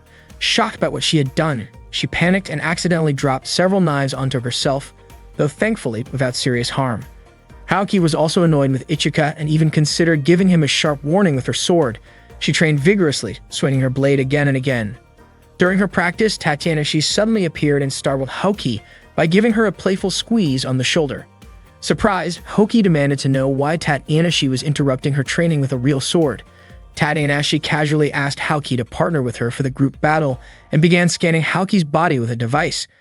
With the scanner activated, Tatiana-shi was momentarily surprised by Haoki's physical stats, noting how impressive her development was. Haoki, irritated, scolded Tatiana-shi for paying attention to the wrong details and told her to stay focused. That evening, Kanzashi took a bath, reflecting on how long she had carried her burdens and how long it had been since she could look Tatiana-shi in the eye. Meanwhile, Tatiana-shi reviewed Haoki's information and was surprised to see that Haoki had jumped from a C rank to an S rank in a short time. She began wondering if Haoki might be the key to everything. The next day, Cecilia and Lingyan were at the Infinite Stratos maintenance room, asking for upgrades to make their units stronger than before. Soon after, Ichika arrived to ask if they had seen Kanzashi. Cecilia and Lingyan answered him coldly, leaving Ichika confused about why they were angry. Shortly after, Laura and Charlotte showed up and asked Ichika to step away from the doorway. Ichika began to suspect that everyone was tense because of the upcoming battle, and he realized that he, too, needed to get moving. At that time, Kanzashi was trying to activate her personal Infinite Stratos unit, Uchigane Nishiki. She was confident everything would go well. Kanzashi launched her Infinite Stratos into the training arena and managed to fly it steadily, reaching a good height and distance. After that, she tried connecting the hypersensor. There were no issues with the stabilizer thrusters. She adjusted the tilt angle, shifted the gravity controls 6 centimeters away from the main computer to avoid the pitch interference zone, and reactivated the stabilizers on the legs. The machine shot forward at high speed. Not long after, Ichika arrived at the training arena. He spotted Kanzashi flying her Infinite Stratos, but suddenly an explosion burst from the lower part of Kanzashi's unit. Her flight became unstable, and the emergency controls failed to activate. Kanzashi had no idea why it happened. Seeing her about to fall, Ichika immediately activated Byakushiki and rushed to her side. While losing control, Kanzashi thought about how she still hadn't surpassed her older sister and quietly admitted to herself that she felt inadequate.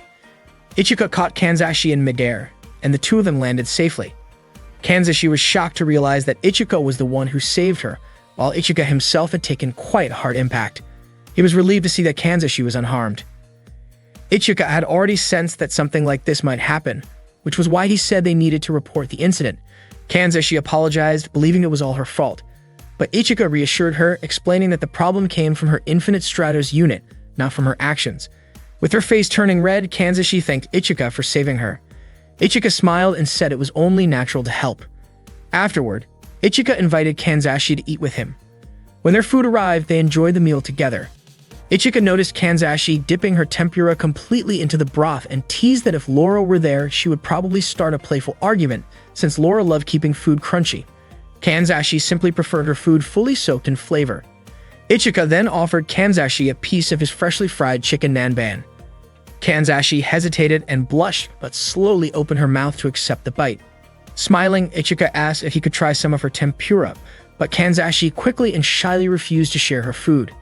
Later in class, Kanzashi couldn't stop thinking about why she had allowed Ichika to feed her, which felt almost like an indirect kiss. Her heart raced every time she imagined him, and she couldn't figure out why she felt that way. Before she could calm down, Ichika approached her and asked if she would partner with him for the upcoming match. Kanzashi hesitated, unsure of herself.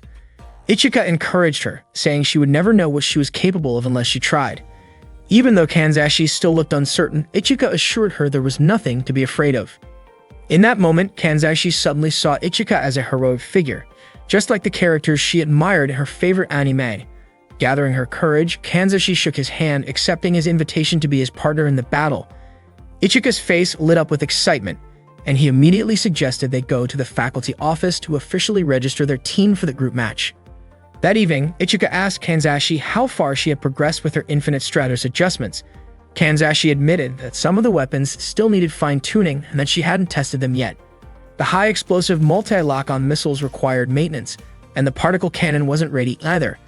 Ichika mentioned they might be able to use Byakushiki's data to help and offered to assist her. He encouraged her by saying they had to do everything they could to be prepared. Kanzashi felt nervous, but also moved by his kindness. Meanwhile, Haoki and Tatanashi had just finished their own training session. Tatanashi cheerfully invited Haoki to join her for a relaxing bath. Haoki couldn't refuse as Tatanashi playfully grabbed her hand. Watching this, Haoki was reminded of how her older sister used to pull her along in the same way, though those memories were bittersweet. As they enjoyed the warm water, Tatanashi asked what was on Haoki's mind. Haoki admitted she was thinking about her sister, Thabane. Tatanashi asked if Haoki kept her distance from Thabane. Haoki explained that she didn't dislike her sister at all and was actually grateful that Thabane had given her a personal infinite Stratos. Tatanashi was happy to hear that and said families should stay close even if she felt she had no right to say it because she herself wasn't close to her own younger sister. Haoki confessed that she never really knew what Thabane was thinking. Tatanashi suggested that perhaps Haoki was simply afraid of the unknown. She admitted that she felt the same way about her own family. Even so, Tatanashi was certain that Thabane truly cared for Haoki. Meanwhile, Ichika mentioned that they might need to ask the maintenance team for help since the match would start soon. Kanzashi agreed, and after that, Ichika invited Kanzashi to head home. Kanzashi asked him not to address her so formally, then quickly ran off, leaving Ichika confused about her sudden reaction. Back in her room, Kanzashi's heart was still racing. She could hardly believe she had managed to say that. Kanzashi started to realize that she might be falling in love with Ichika. The next day, Kaoruko, Hane, and the others came to help Ichika and Kanzashi. Kaoruko reminded Ichika not to forget about the promise to go on a date with her. Hane approached Kanzashi and assured her that she would do her best to support her. They began working together and Ichika stayed busy helping everyone. He fetched a wrench and a high-frequency blade, brought over a data scanner and an ultrasonic wave checker, delivered drinks, and even fed Hane a piece of cake. Someone even asked him to buy shampoo from the school store. After a full day of teamwork, it finally completed the task successfully. Kanzashi felt deeply grateful. She knew she could never have done it on her own, so she sincerely thanked everyone. Kaoruko told Kanzashi not to worry about it because she and the others already considered Kanzashi their friend. After that, Kaoruko and the rest said their goodbyes and headed home. Ichika commented that everything seemed to be going smoothly and Kanzashi admitted that it was thanks to everyone's help. Ichika encouraged Kanzashi to give her best during the upcoming match. Later, when Ichika returned to his room, he was surprised to find Tatanashi there as if she owned the place. Tatanashi asked Ichika to give her a massage. Though hesitant, Ichika agreed. While he helped her, Tatanashi suddenly asked whether Ichika had a good relationship with his older sister, Chifuyu. Ichika was puzzled by the sudden question. Tatanashi explained that Chifuyu's strict and firm attitude toward Ichika actually showed how much she cared about him. Her seriousness meant that Ichika was precious and special to her, and she did not want anything bad to happen to him in dangerous situations. Then, in a playful attempt to tease him, Tatanashi jokingly asked Ichika to massage her back. Ichika was startled by the unexpected request, but quickly realized that Tatanashi only wanted to see his reaction. Meanwhile, Kanzashi was on her way to Ichika's room carrying a cake she had made. Her heart pounded as she wondered if he would like it. But when she arrived near his door, she saw Ichika with Tatanashi and overheard their conversation. Tatanashi was asking Ichika about the condition of Kanzashi's infinite Stratos and whether everything was progressing well. Kanzashi was shocked to hear this, especially when she learned that the data for her infinite Stratos actually came from Tatanashi. It dawned on her that Ichika's efforts to help her were because Tatanashi had instructed him. Hurt and surprised, Kanzashi quickly turned away and ran off, leaving the cake behind. Back in her room, Kanzashi cried uncontrollably, overwhelmed by the realization that she was still relying on her older sister more than she had thought. Kanzashi cried her heart out after realizing that it was Tatanashi who had been helping her all along. The next morning, Kanzashi was still haunted by the words Tatanashi and Ichika had said the night before, and it made her feel deeply sad. That day, Kanzashi didn't attend class. Ichika couldn't understand why Kanzashi was absent. On the same day, the opening ceremony for the team matches was held, and Tatanashi, as the student council president, gave a welcome speech in front of all the students. Ichika kept searching for Kanzashi's whereabouts. At that time, Kanzashi was still in her room. She felt as if she had no right to do anything because Tatanashi had already done everything better. Kanzashi wanted so badly to prove herself, but she kept remembering Tatanashi's words that made her feel like she would remain useless forever. Kanzashi realized that she probably could never surpass Tatanashi, and the thought made her want to leave. Meanwhile, Tatanashi continued her welcome speech as Ichika searched around the school for Kanzashi. After the speech, Tatanashi announced the schedule for the team matches. Ichika kept calling out for Kanzashi, but suddenly an emergency alert sounded. Maya quickly informed Chifuyu that their school was under attack by unmanned Infinite Stratos units, more advanced than the ones that had attacked in the past. There were 5 enemy units, each heading toward a different area of the arena to target students who had their own Infinite Stratos suits. Chifuyu ordered all teachers to prioritize the students' safety and instructed the combat trainers to prepare for battle. She had already suspected that the enemies would eventually show up. At that moment, Lingyan was already facing one of the unmanned Infinite Stratos units. She fired her weapon at it, but her attacks seemed to have no effect. Lingyan couldn't understand why.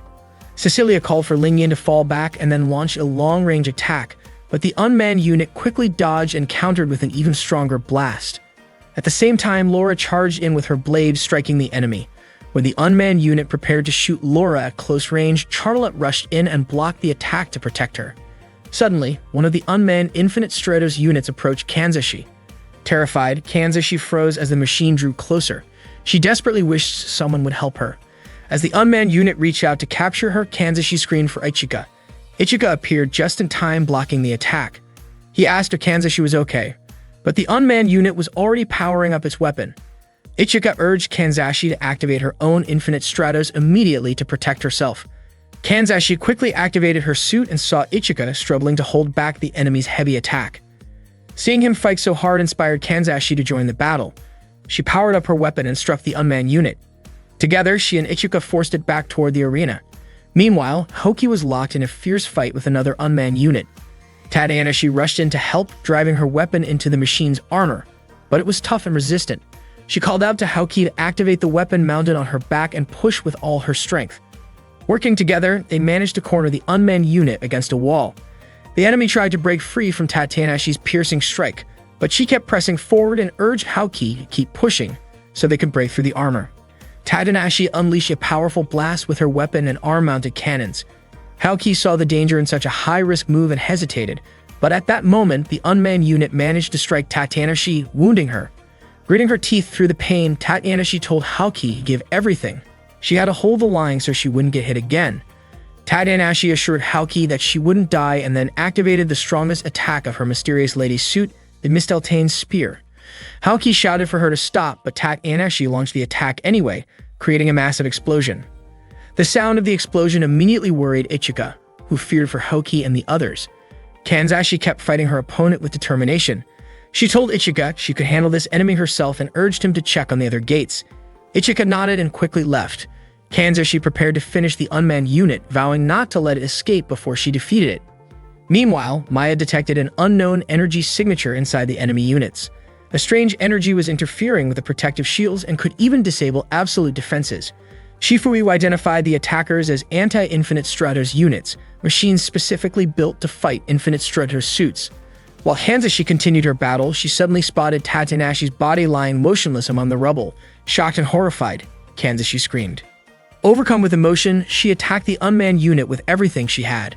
During the fierce fight, Kanzashi's weapon was knocked away, but she refused to give up. She kept firing relentlessly, driving the enemy to the ground and landing a powerful strike that triggered a massive explosion, finally breaking both of the unmanned unit's arms. Kanzashi saw the enemy's core and aimed to destroy it, but her weapon's energy had been completely drained. At that moment, another unmanned unit fighting Ichika hurled him toward Kanzashi, knocking her down. Kanzashi cried out in panic as she saw Ichika fall beside her. The enemy slowly advanced toward her. Frozen in fear, Kanzashi felt a crushing sense of helplessness, as if there was nothing she could do to stop it. Meanwhile, the severed arm of the unmanned Infinite Stratos reattached itself. Kanzashi realized how powerless she was because she couldn't help Ichika. All she could do was watch as the unmanned Infinite Stratos grabbed Ichika and slammed him to the ground over and over again. Guilt washed over her as she thought about being born into a world where heroes didn't exist. The unmanned Infinite Stratos prepared to throw Ichika toward her, but suddenly blood splattered in front of Kanzashi. Tatanashi had arrived just in time to protect her. Kanzashi watched in shock as Tatanashi's wounded body fell to the ground in front of her. Kanzashi cried out for her older sister, calling to her deep within her subconscious. Tatanashi turned her head slightly and said it had been a long time since Kanzashi had called her that way. Kanzashi insisted that it was impossible for heroes to exist in a world like this. Ichika said there was no such thing as a perfect hero. In his view, a hero wasn't someone who never cried or laughed. He explained that he was only human, capable of laughing, crying, and even losing sometimes, but he would never give up. He was simply a person who kept fighting without running away. Kanzashi asked if he wasn't afraid of dying. Ichika admitted that of course he was afraid, but if he chose to run away, he felt he would no longer be true to himself. Hearing this, Kanzashi broke down in tears and admitted that she had been a coward. Tadanashi comforted her, telling her that it was okay to be weak, flawed, fearful, or even imperfect, as being human meant accepting those sides of oneself. Deeply moved by her sister's words, Kanzashi listened as Tadanashi encouraged her to embrace her weaknesses. If Kanzashi could accept herself, she would find the strength to stand because she was human and she was also the younger sister Tadanashi was so proud of. Supporting Tadanashi's body, Kanzashi promised to fight back against the enemies attacking them. Tadanashi handed her a protective charm, her own aqua crystal, and cheered Kanzashi on, urging her to fight alongside the other first-year students. Meanwhile, Haoki continued battling the unmanned Infinite Stratos, calling out desperately to Ichika. Hearing her voice, Ichika slowly regained consciousness. Haoki urged him to use Ryuraka Byakuya, but Ichika couldn't because his weapon's energy had already been depleted. Haoki then told him to try Kenran Budo instead. At that moment, the unmanned Infinite Stratos launched an attack on Haoki. She wished aloud that they had more time. Kanzashi rushed in to help, firing at the unmanned machine to buy them precious seconds. Ichika was shocked to see her there. Kanzashi told him firmly that he must not hesitate. The unmanned Infinite Stratos then turned its attention toward Kanzashi, chasing her relentlessly. As it pursued her, Haoki transferred energy to Ichika.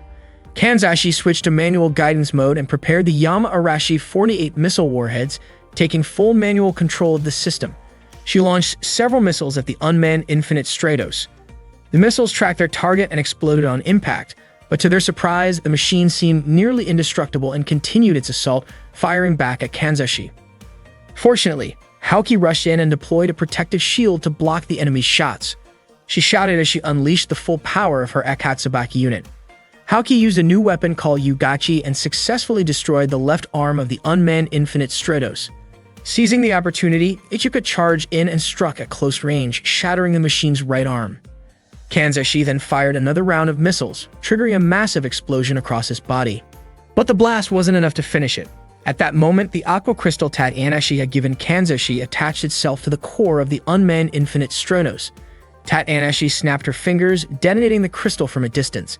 The unmanned Infinite Stratos was completely destroyed in an instant.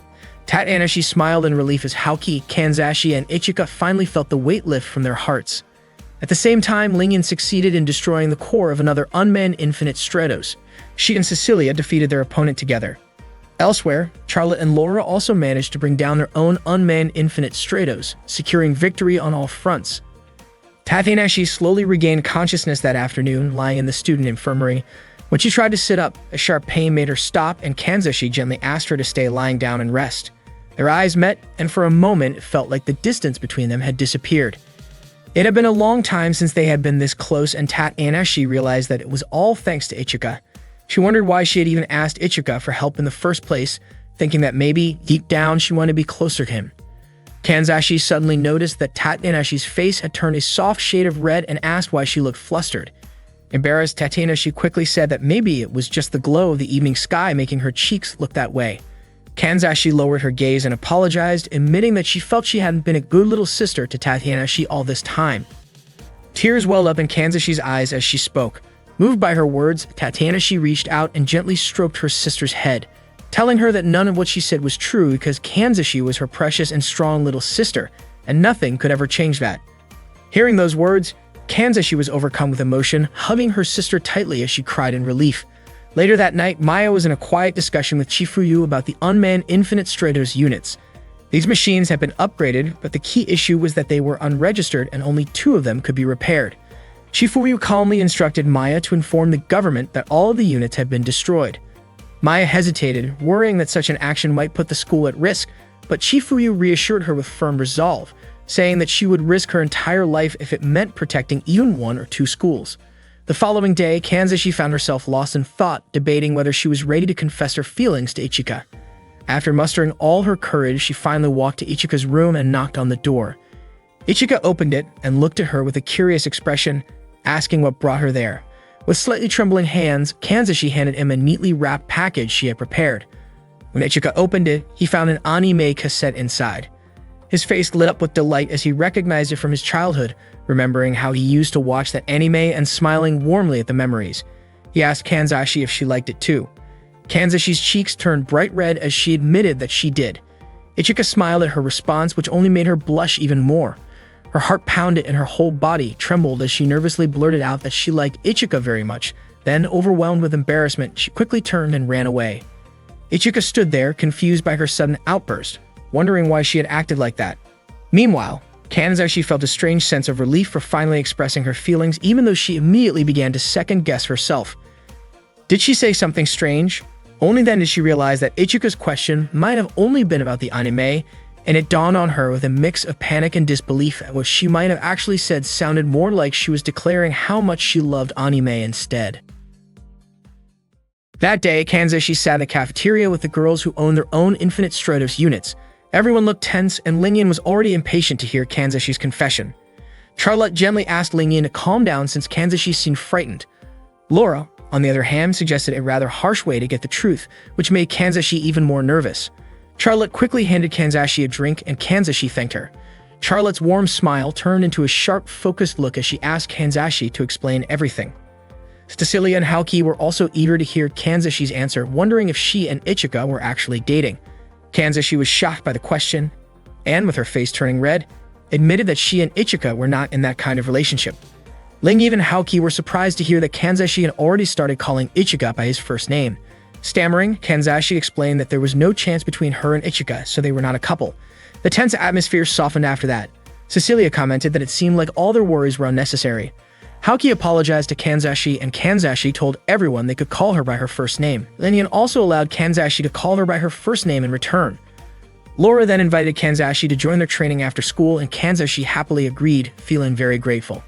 That same day, Ichika was asked to help Maya with body measurements for the students. Maya approached Ichika and handed him a measuring tape. Ichika asked why she was giving it to him. Maya explained that the tape was for measuring the students because, after an incident involving an unpiloted Infinite Stratos, they needed to adjust the suits accurately, which required precise measurements. Ichika said his concern was not the measurement itself, but why he had to be the one doing it. Maya admitted that she initially disagreed with the decision as well, but the student council had already made the call. Ichika immediately realized that Tatianashi must have been behind it, and he was not happy about it.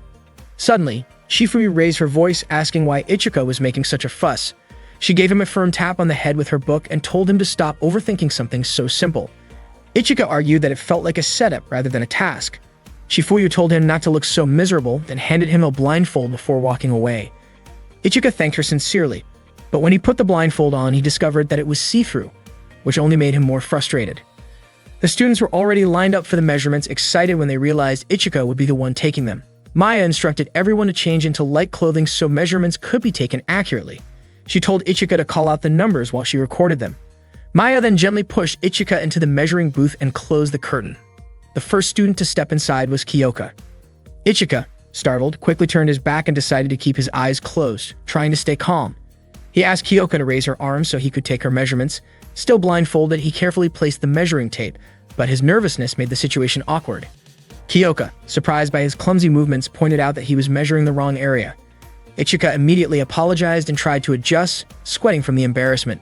Kyoka politely asked him to stop for a moment to avoid further confusion. Hearing the commotion, Haoki and the others opened the curtain and immediately scolded Ichika. They were shocked by what they thought they saw and quickly confronted him, leaving Ichika panicked and trying to explain himself. Later that afternoon, Ichika and the girls gathered on the school rooftop to eat lunch together. Cecilia looked a little down after learning that her waist size had increased by 5 centimeters. Lingyan admitted that her weight had gone up even though her figure hadn't changed much. Haoki remarked that changes in weight could reflect changes in mindset, so she needed to add more training hours. Ichika found it strange that the girl was worried about such things, since to him they looked exactly the same. Cecilia complained that Ichika was too oblivious to notice details about them. Curious, Cecilia asked what Ichika was eating. Ichika said it was the lunch Haoki had prepared for him that morning. Lingyan and Charlotte were surprised, realizing Haoki had gone out of her way to cook for him. Haoki blushed and explained that she simply made too much food. Ichika thanked her sincerely, especially since her fried chicken was delicious. Haoki's face turned even redder from the compliment, making Lingyan and Cecilia feel a little jealous. Ichika also praised Lingyan's sweet braised pork and Charlotte's pot au feu, saying both dishes were amazing. Cecilia, her cheeks flushed, nervously asked how her own cooking compared. Lingyan jokingly whispered to Ichika that Cecilia's cooking might be better left a mystery for everyone's safety. Cecilia grew even more curious about what they were whispering about. Not long after, Charlotte and Laura arrived, bringing Kanzashi along with them. Ichika immediately invited Kanzashi to sit next to him. Cecilia looked slightly sad, realizing that Ichika still hadn't said anything about her cooking.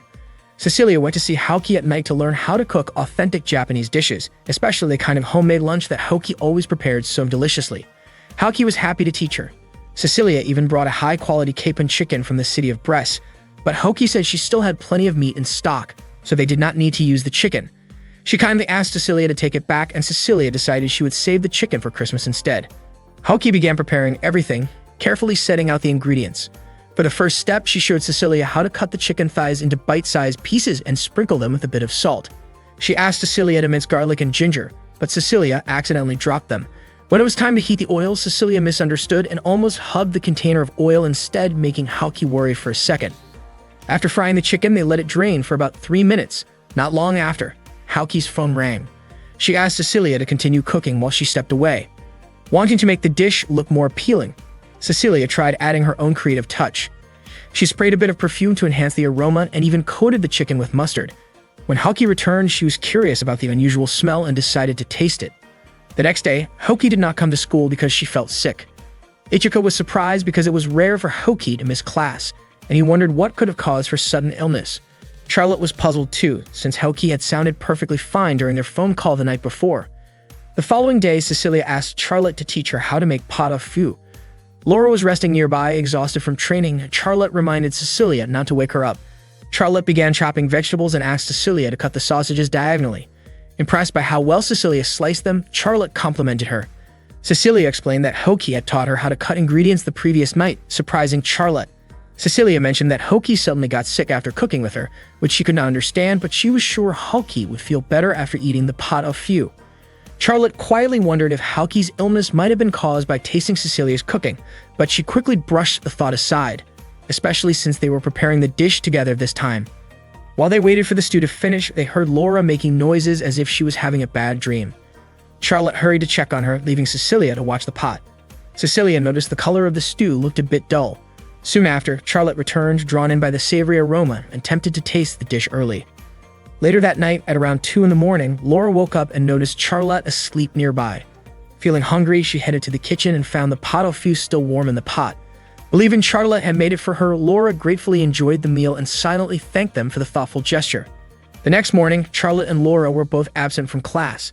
Cecilia was confused since Laura had gone to bed early the night before. Ichika added that both Charlotte and Laura had seemed perfectly fine when he visited Haoki. Cecilia began to wonder if maybe the food they ate was not quite right. Ichika noticed Cecilia's fingers looked slightly injured and asked about it. Embarrassed, Cecilia blushed and insisted it was nothing. She then invited Ichika to have lunch with her, promising to prepare a homemade lunchbox for him. Ichika agreed, making Cecilia extremely happy and excited. Not long after, Kanzashi entered Ichika's classroom carrying a beautifully prepared lunchbox she had made for him. Cecilia was stunned when she saw it. Kanzashi's bento was decorated with intricate designs of heroes, looking more like a piece of art than food. Cecilia immediately realized she could never create something so perfectly detailed. Later that night, Cecilia visited Lingyan to ask her to teach her how to make sweet and sour pork. Lingyan hesitated, joking that cooking with Cecilia might be a disaster waiting to happen. She even said she did not want to risk her life over a cooking session. But Cecilia kept pleading, explaining that Lingyan was the only one she could count on. Lingyan admitted that she herself had once struggled with cooking, so she understood Cecilia's frustration. Still, she warned that Cecilia's dishes were unpredictable and could be dangerous if she was not careful. When Lingyan noticed Cecilia's fingers covered in small cuts, Cecilia admitted they were from practicing her knife skills and assured her it was no big deal. Feeling sympathetic, Lingyan finally agreed to help, but only if Cecilia promised to taste her own cooking first. They started preparing the dish together. Cecilia successfully fried the pork and began stir-frying the vegetables. Lingyan explained that Chinese cooking relied heavily on high heat for the best flavor, but unfortunately, their kitchen equipment could not reach the temperature needed. Suddenly, Charlotte appeared and tried using her unique ability to boost the heat, but instead, she accidentally caused a small explosion in Lingyan's kitchen, leaving everyone startled and speechless. The next day, Cecilia met Ichika on the rooftop to apologize for an unexpected accident. She explained that her cooking had exploded for some reason, leaving Ichika completely confused about how that could even happen. Cecilia looked genuinely sad because she really wanted Ichika to taste her homemade dish. Wanting to cheer her up, Ichika suggested that they cook something together instead, and he offered to teach her how to make one of his favorite foods. They headed straight to the kitchen and began their cooking session. Cecilia looked a little nervous at first. Ichika asked her to hold a ball of rice and fill it with the prepared ingredients. Curious, Cecilia pointed to a bright red filling and asked what it was. Ichika explained that it was yuumboshi, a pickled plum. He gave her a small bite so she could try it, and Cecilia was surprised by its sharp, tangy flavor. Ichika then guided her to shape the rice into a neat triangle. Seeing Cecilia's focused expression as she pressed the rice together made Ichika laugh softly. Cecilia, slightly puzzled, asked why he was laughing. Ichika told her that her expression looked adorable. Hearing that, Cecilia's cheeks turned pink with embarrassment. As Ichika moved a little closer to help guide her hands, both of them felt a nervous but warm atmosphere building between them. Before long, the onigiri rice ball was perfectly shaped. Cecilia smiled and asked Ichika to teach her one more time, enjoying the closeness of the moment as they worked together. That evening, Thabane was having dinner with Squall at a quiet cafe.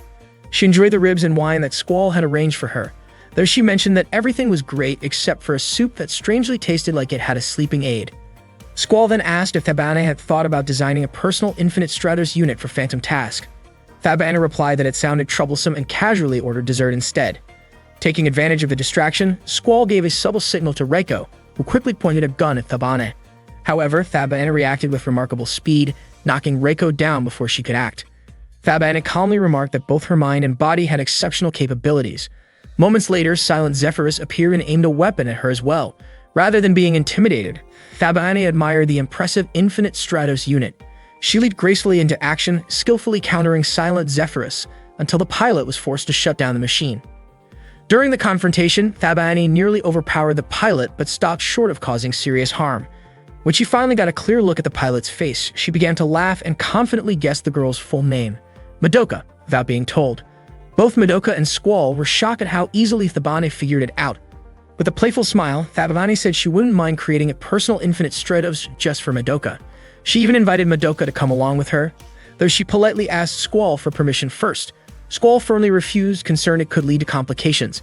Still curious, Thabane asked Madoka what type of Infinite Stratos she preferred, long-range weapons, close-range combat, or a special customized design, clearly excited by the idea of building a unique machine just for her. Cecilia, Laura, Lingian, and Haoki were playing cards together during their field trip on the train. They were all confident that they could win the game, since the winner would have the right to be in the same group as Ichika during the trip. Ichika brought a camera to capture memories from the trip, but as the class representative, he was assigned to take landscape photos and wasn't grouped with anyone. Haoki and the others were surprised to learn that Ichika wouldn't be joining any group, and they felt disappointed that he only revealed it at that moment. Ichika, on the other hand, was confused about why they were so upset with him. Maya commented to Chifuyu that she hoped the trip would turn into a fun learning experience, and Chifuyu agreed with that thought. When they arrived at their destination, Ichika was amazed by the beautiful scenery. The students hurried to the inn, moving so quickly that they accidentally stepped on him. Maya announced to everyone that they were free until late afternoon, since they would be visiting Kiyomizu Temple later that day. Chifuyu reminded everyone to be on time for the temple visit. Maya waited for Ichika because she wanted to show him something inside his suitcase. Not long after, Kanzashi approached Ichika, curious about what was inside. Suddenly, the suitcase began to move, and when it opened, it revealed Tatenashi inside. Everyone was shocked to see her there. Kanzashi immediately tried to push Tatenashi back into the suitcase. Ichika and Kanzashi quickly placed the suitcase into the back of a car, and the car drove away. It turned out that the real Tatenashi had been hiding behind a wall all along, secretly observing them. That afternoon, Cecilia stood in front of the temple, feeling as if autumn, or perhaps the season of love, had arrived. Ichika came over while holding his camera and casually told her she looked beautiful. Cecilia's face turned red when she heard his compliment. Thinking that Ichika wanted to take her picture, she smiled as sweetly as possible for the camera.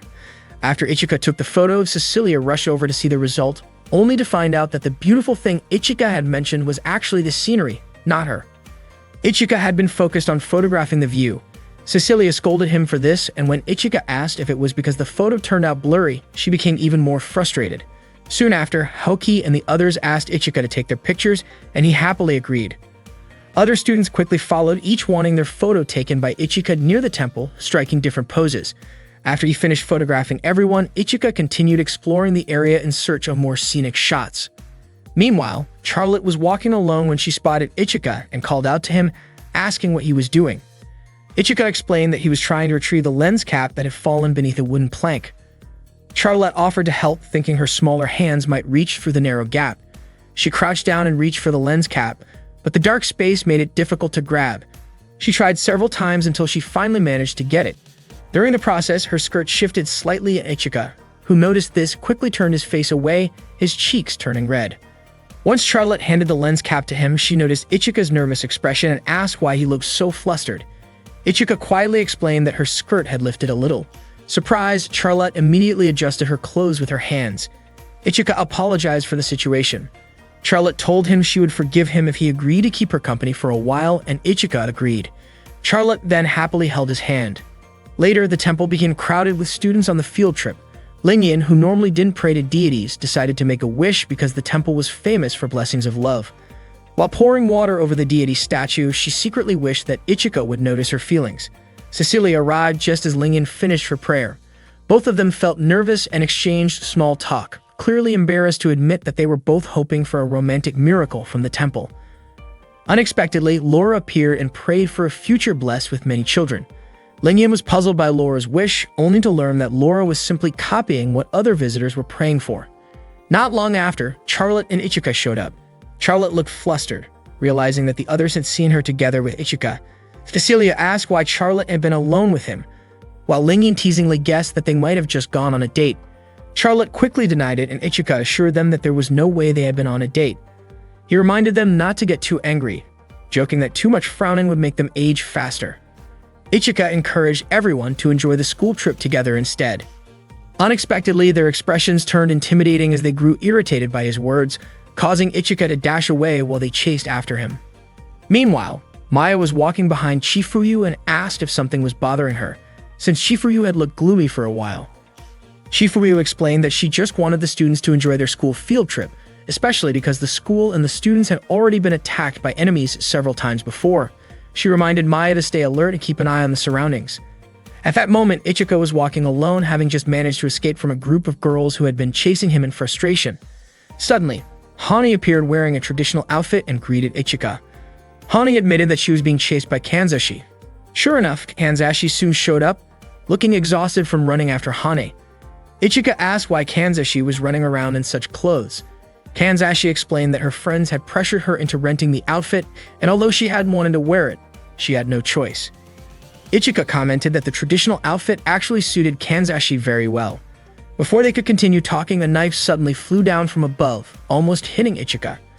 It turned out that Laura had thrown it. Not long after, Charlotte, Lingyan, and Cecilia appeared, all of them looking upset because they were annoyed that Ichika had complimented Kanzashi's outfit. They immediately chased after Ichika. Without thinking, Ichika quickly carried Kanzashi in his arms and ran away. Kanzashi's face turned bright red because she was being held so close to Ichika. Unfortunately, their escape did not last long as they accidentally bumped into Haoki, who was sitting on a cart. Seeing Ichika holding Kanzashi in such a way made Haoki annoyed with him. Later, they went to a small cafe with a stunning view. Cecilia happily enjoyed her meal and thanked Ichika for treating them. Ichika was surprised and asked why he was the one paying for everyone. Lingyan replied that he should be grateful because this way they were willing to forgive him. Lingyan also mentioned that she didn't expect Haoki to know such a beautiful place. Haoki smiled even though the real reason she found the cafe was because she had wanted to eat there alone with Ichika. Kanzashi also enjoyed her meal and loved the taste. Ichika noticed Laura staring at her food without eating. Curious, Laura asked what the dish was called. Charlotte explained that it was a traditional sweet called wagashi. Ichika offered one to Laura. Laura hesitated, saying the treat looked so cute that it felt wrong to eat it, as if the dessert itself was asking her not to. She looked a little sad, but she still really wanted to taste it.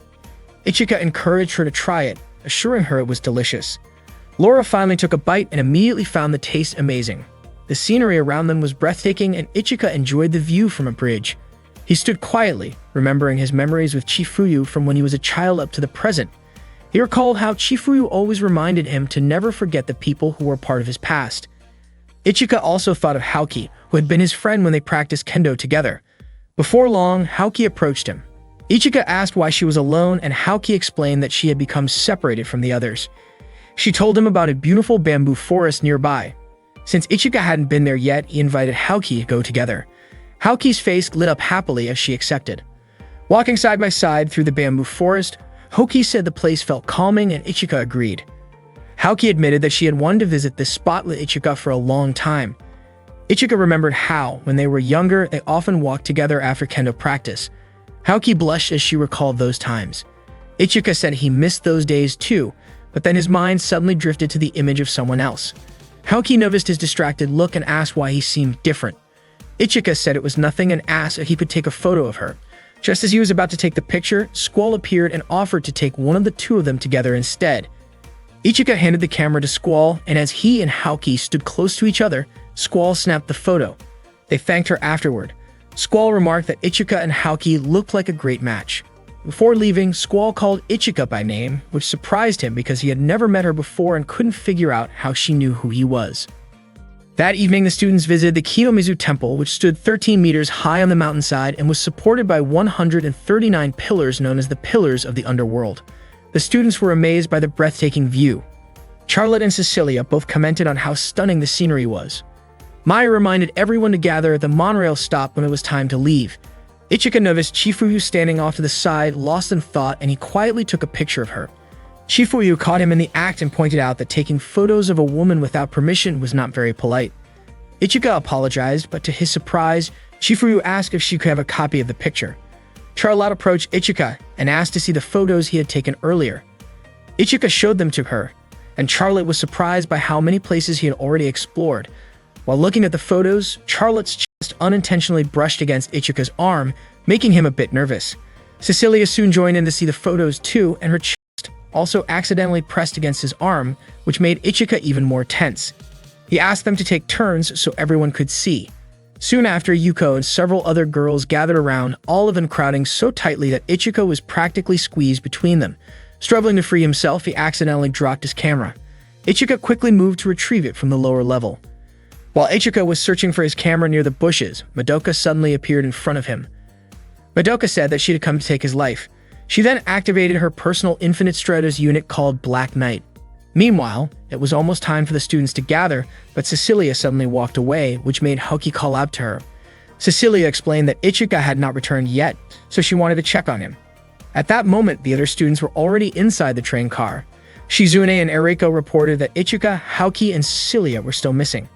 From a distance, they noticed a strange light. Chifuyu quickly told Maya to take the students to the inn first, while she would follow after finding Ichika and the others.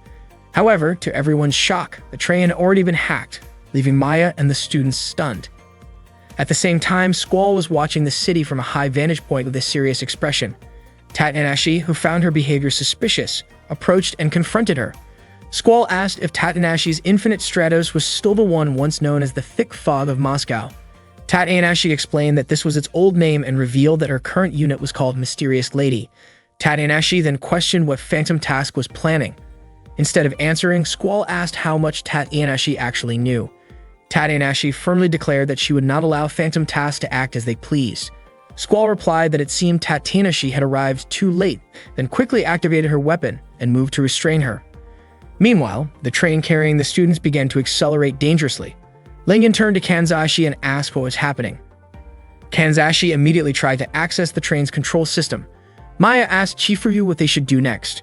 Chifuyu instructed Maya to contact the school to request military protection.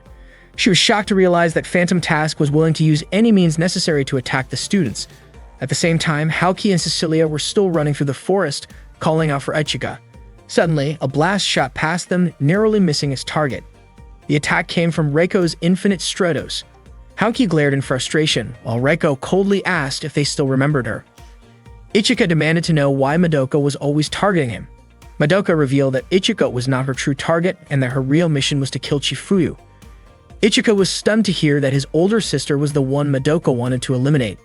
Without warning, Madoka unleashed a powerful attack aimed directly at him, and Ichika let out a desperate shout.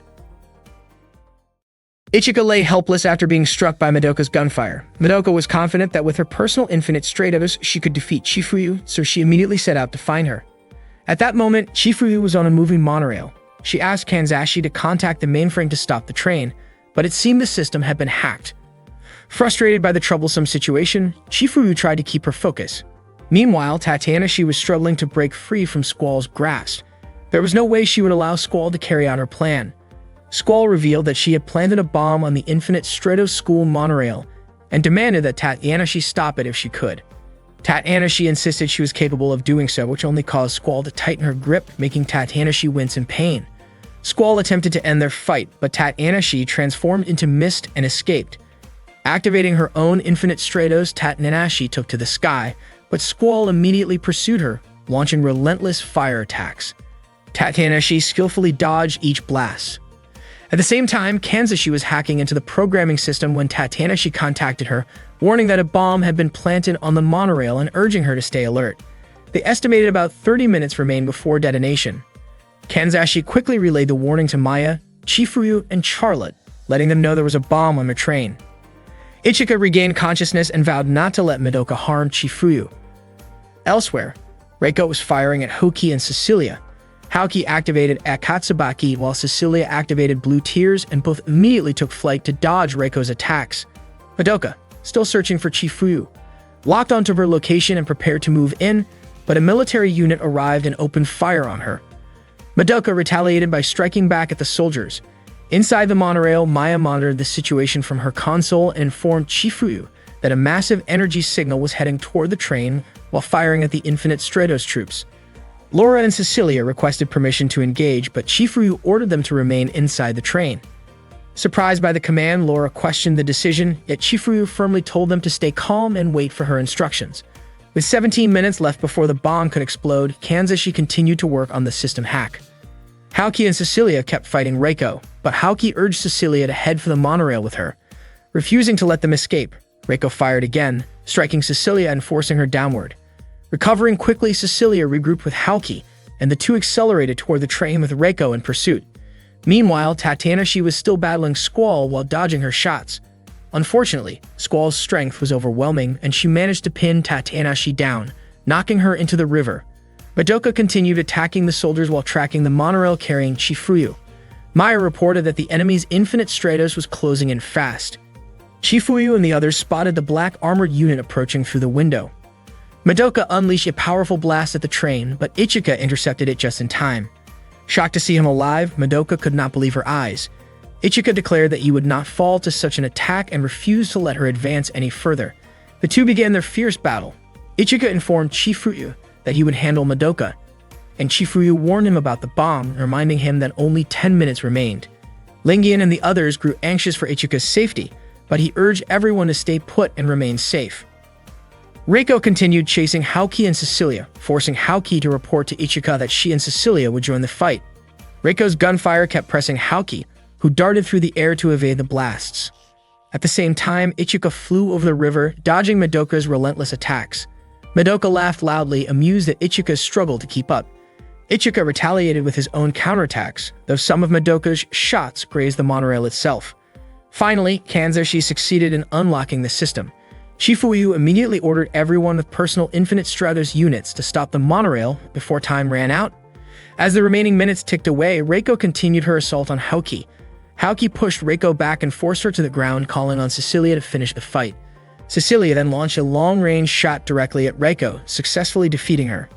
With their enemy down, Haoki and Cecilia quickly headed toward the monorail to assist the others. Ichika kept trying to shoot at Madoka, and none of his attacks managed to land. Madoka laughed at him, and the two of them switched to close-range sword combat. Ichika declared that a little brother who could not protect his older sister was not a real man. Meanwhile, Laura and the others were on top of the monorail car, quickly coming up with a strategy. Laura and Lingian planned to stop the monorail, while Charlotte would search for the bomb. At the same time, Kanzashi was still hacking into the system to locate the bomb, and Maya reported that only 120 seconds remained.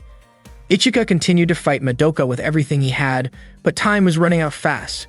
Laura and Lingian used all their strength to try and stop the monorail. With just 1 minute left, Ichika and Madoka kept clashing, while Haoki and Cecilia watched the fierce battle.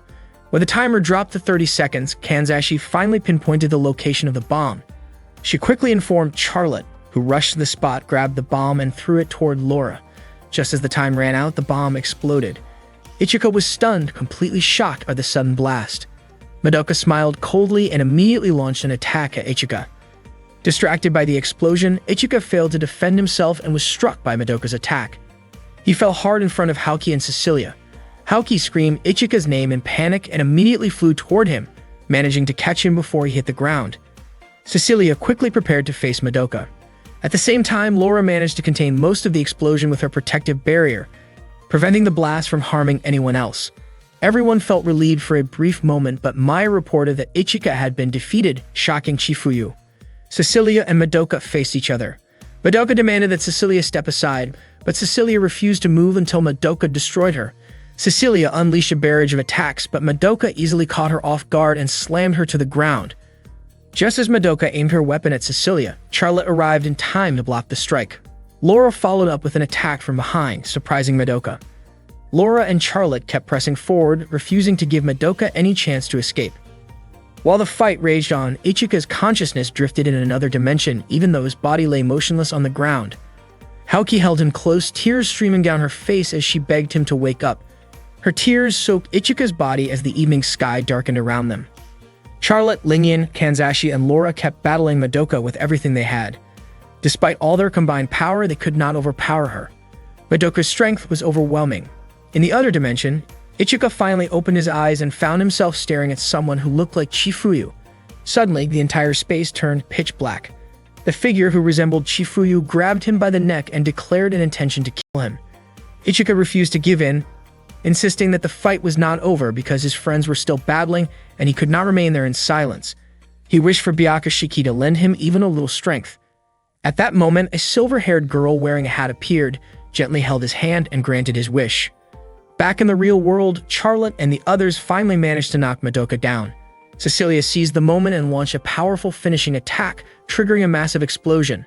Cecilia thought they had finally defeated Madoka, but to everyone's surprise, Madoka stood firm in the middle of the blast. Lingyan was stunned by Madoka's endurance. Laura quickly fired another shot, but before it could land, a glowing sphere appeared. Squall had arrived, shielding Madoka with a protective barrier. Laura and the others immediately attacked, but Squall unleashed a devastating counterattack that sent them all flying. Squall declared that they would never be able to destroy her. Tachibana calmly replied that Squall was the one who did not understand.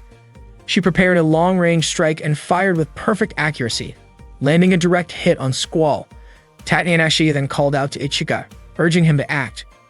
Ichika activated his sword, Riryakubakia, and charged toward Squall. Seeing this, Madoka stepped in to block his advance. Ichika and Madoka clashed fiercely, both pushing their limits. Ichika's strike with Riryakubakia was so powerful that it shattered part of Madoka's armor, sending her pendant flying. Madoka managed to catch it just in time. Seeing Madoka in danger, Squall fired a powerful blast at Ichika, knocking him down. Squall then urged Madoka to retreat, explaining that they had already gathered enough data and could not continue the fight. Squall and Madoka quickly withdrew from the battlefield. Moments later, Ichika's friends rushed to his side, proud of the incredible effort he had shown despite the overwhelming odds. Meanwhile, Thabane and Klo were sitting on the rooftop of the shrine. Thabane asked if Chifuyu had truly enjoyed the gift she had given her. According to Klo, the gift seemed to be even more interesting than the previous unmanned Infinite Stratos. Thabane laughed and mentioned that there would be more fun things to come. She admitted she did not expect such strange events to happen. That night, Ichika was soaking in a natural hot spring. He enjoyed the open view while relaxing in the warm water, feeling as if everything that had happened that day was just a dream. Ichika kept wondering why there was a photo of Chifuyu inside Madoka's locket. Later that evening, Chifuyu and Maya were having a quiet conversation at the bar. Chifuyu commented that the day's events had taken quite a long time, and Maya agreed, saying it had been exhausting, but she was grateful that everything ended without anyone getting hurt. Chifuyu mentioned that there would still be many things to take care of afterward and told Maya to get some rest once she finished her drink. Maya felt relieved that the conflict had not caused any casualties. She also asked if there was a chance the Phantom Task might return to attack them again. Chifuyu admitted she could not say for sure whether the Phantom Task would reappear or not. That night, the bathhouse staff switched the men's outdoor hot spring to the women's section because the private reservation had been made by the all-girls Infinite Stratos Academy. Just as Ichika was finishing his soak and planning to leave the water, he suddenly heard the voices of the girls entering the bath. Panicking, Ichika quickly hid behind a large rock. confused about why they were suddenly coming in. Cecilia and Lingyan were the first to step into the hot spring. Lingyan cheerfully called out to the others to join them and enjoy the beautiful scenery. Cecilia commented that the water temperature was perfect. With no other choice, Ichika quietly submerged himself deeper into the water to avoid being discovered. Laura rinsed herself and curiously asked about a pleasant scent in the bath. Haoki explained that it was the aroma of Japanese cypress. Charlotte and Kanzashi happily remarked on how warm and soothing the bath felt. Tadanashi, shivering from the evening chill, quickly slipped into the hot water and sighed in delight, saying it felt almost like paradise. Tadanashi then glanced at Haoki with a playful smile and teased her by asking if Haoki's figure had changed again. Surprised, Haoki immediately covered herself with her arms, blushing. Tadanashi jokingly asked for permission to check, but Haoki firmly refused while Tadanashi laughed and continued to tease her in a lighthearted way. At that moment, Ichika began to feel lightheaded. His body weakened, and before he realized it, he fainted and started to drift in the middle of the hot spring. When the girls noticed someone floating in the water, they were shocked. Upon realizing it was Ichika, the group screamed in surprise and confusion. One day, Thabane was busy working in her lab when Chloe came in to let her know that she had prepared some bread for her. Thabane immediately stopped what she was doing. Her lab was filled with advanced equipment, but her eyes sparkled with excitement the moment she saw the bread Chloe had set on the table. As soon as she caught the warm, delicious aroma, Thabane's face lit up with pure delight. She made a playful request to Chloe, asking her not to be so formal. Thabane even went as far as asking Chloe to call her Mama, which made Chloe smile. Thabane was overjoyed when she noticed a freshly baked croissant among the bread. Without hesitation, she grabbed it and took a bite, cheering in excitement at how incredibly tasty it was. After enjoying her treat, she asked Chloe to deliver something for her, and Chloe gladly agreed. Meanwhile, Lingyan was spending her afternoon in the Infinite Stratos Academy cafeteria with Charlotte. Lingyan looked restless, and Charlotte teased her, guessing that Lingyan was bored because Ichika wasn't around. Lingyan quickly denied it, insisting it didn't bother her if Ichika wasn't there.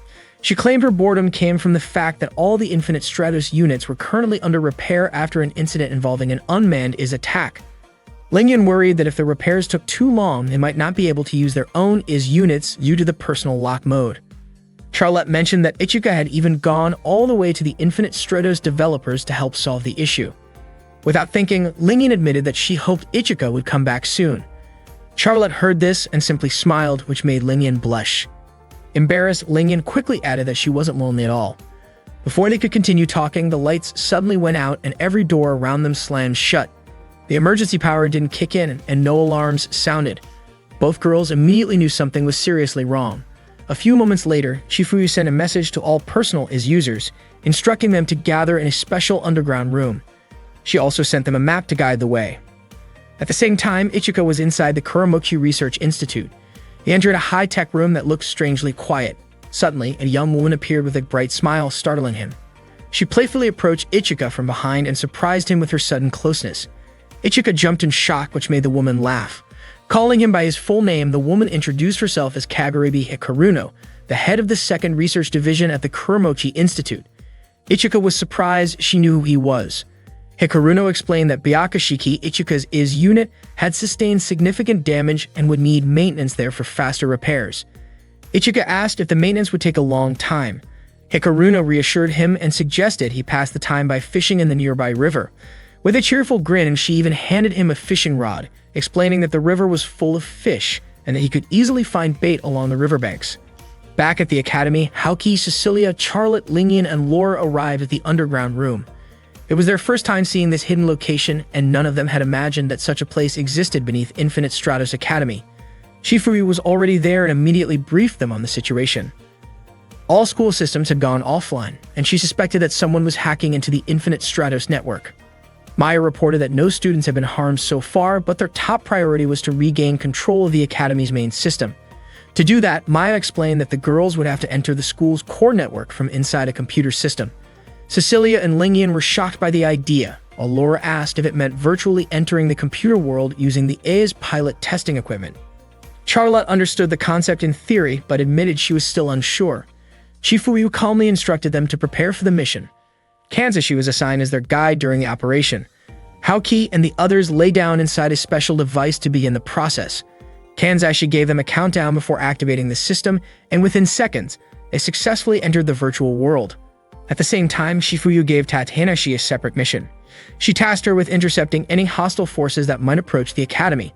Since Haoki and the others would be unable to fight while inside the network, Shifuyu relied heavily on Tatanashi to protect the school. Without hesitation, Tatanashi accepted the order and immediately got ready for action. Meanwhile, the girls arrived at a place they had never been to before. They had no idea what the place was or whether they should step through the door standing in front of them. Kanzashi asked them to go inside and explained that once they entered, their communication would be cut off, leaving each of them to rely on their own choices. After hearing this, they each walked through the doors before them, and the world purge began. At the same time, Ichika was fishing by a quiet river. The calmness of the area felt completely different from the noisy atmosphere at the Infinite Stratos Academy. Suddenly, Hikaruno emerged from the water and asked if Ichika was getting tired of the constant noise from the girls of the academy. Ichika was surprised to see her. Hikaruno sat beside him and asked if he knew anything about the Infinite Stratos core network. Ichika, slightly flustered by Hikaruno's confident presence, replied with a shy smile that the Infinite Stratos core network was a communication protocol controlling space operations and connecting every computer in the world that was linked to all Infinite Stratos units. Together, they cooked the fish Ichika had caught over an open fire. Hikaruno confirmed Ichika's answer, explaining that the Infinite Stratos core network enabled the exchange of information. Through this system, Byakushiki, Ichika's personal was able to receive data about his special ability from Chifuyu's Kurezakura unit and then create its own unique feature, Shirakashi. Hikaruno added that her duty was to keep developing Infinite Stratos by constantly updating the information exchange. The world purge for Lingyan began inside a classroom. She was wearing the same middle school uniform she used to wear years ago and immediately suspected that what she was experiencing had to be some sort of trap. Before long, Ichika opened the classroom door and greeted her, catching Lingyan completely off guard. He casually mentioned that he wanted to visit her house, reminding her that in this world, they were supposed to be dating. Lingyan's face turned bright red at the thought. After school, Lingyan and Ichika walked home together, running through heavy rain. Lingyan's clothes were soaked, so Ichika quickly handed her a towel and gently helped dry her hair. Embarrassed, Lingyan thanked him. When Ichika asked if he could help her dry off further, Lingyan instantly scolded him for saying something so bold, calling him silly. She wondered if the rest of the day would stay this awkward. Suddenly, Ichika jokingly suggested that they could take a warm bath to shake off the cold rain. Lingyan, completely flustered, accused him of being inappropriate and ran into her room to change into dry clothes. As she hurried to get dressed, Ichika accidentally opened the door, startling her. Lingyan screamed in surprise and told him to stay out. Ichika immediately apologized, stepping back and insisting he didn't mean to scare her. Lingyan's heart raced as she tried to calm herself, unsure of what this strange, dreamlike situation was leading to. Meanwhile, Tatanashi was on guard in the underground corridors of Infinite Stratos Academy. She sensed the presence of intruders. Trusting her instincts, she released a thick mist into the hallway, making it easier to reveal their positions. Tatanashi called out to them, stating confidently that they must have been observing the academy for quite some time to infiltrate the underground area so quickly. The intruders were startled and opened fire. Tatanashi used her mist to deflect the bullets, and with just a snap of her fingers, a powerful shockwave burst through the corridor, exposing the intruders clearly. Elsewhere, Cecilia's world purge began in a luxurious private room where she was finishing a long-distance business conversation with a colleague. After ending the call, she pressed the bell to summon her attendant. Her cheeks flushed slightly as she waited for the door to open. Moments later, Ichika entered the room dressed in a butler's uniform, greeting her politely. Cecilia looked annoyed by Ichika's overly formal behavior when it was just the two of them. Ichika laughed softly and apologized for teasing her. The Oramura family had served the Alcott family for generations, and because of that history, Cecilia and Ichika had always shared a close bond. Being near him gave Cecilia a sense of comfort, as if all the burdens of the world faded away. In that quiet space, she secretly wished she could stay in that peaceful feeling with Ichika forever. After preparing a warm bath, Cecilia took a deep breath and began to relax. That day felt special for her, like a small moment of comfort that only came once a week. The soft steam filled the room, giving her cheeks a gentle rosy glow. She stepped into the warm water and let it soothe her tired body. Outside the bathroom, Ichika called out, asking if he could come in to help. Cecilia smiled and agreed, knowing that Ichika simply wanted to assist her. Ichika came inside with a towel and began carefully helping Cecilia wash her back, making sure she felt comfortable and cared for. Although Cecilia felt a little shy, she appreciated the kindness and the quiet time they shared. Meanwhile, Shifuyu tied her hair back and secured several practice swords at her side. She headed toward the underground corridor, ready to face the enemy forces that had infiltrated the area. With calm determination, she prepared for a fierce battle. In another world purge scenario, Charlotte found herself working as a maid inside Ichika's grand estate.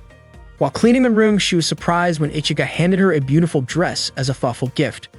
Charlotte blushed, not expecting such a gesture, but she felt happy and thanked him warmly. Ichika told her that she didn't need to use any formal titles and could simply call him by his name. Charlotte smiled softly, appreciating his kindness and the gentle atmosphere between them. Elsewhere, Tatiana faced a group of intruders.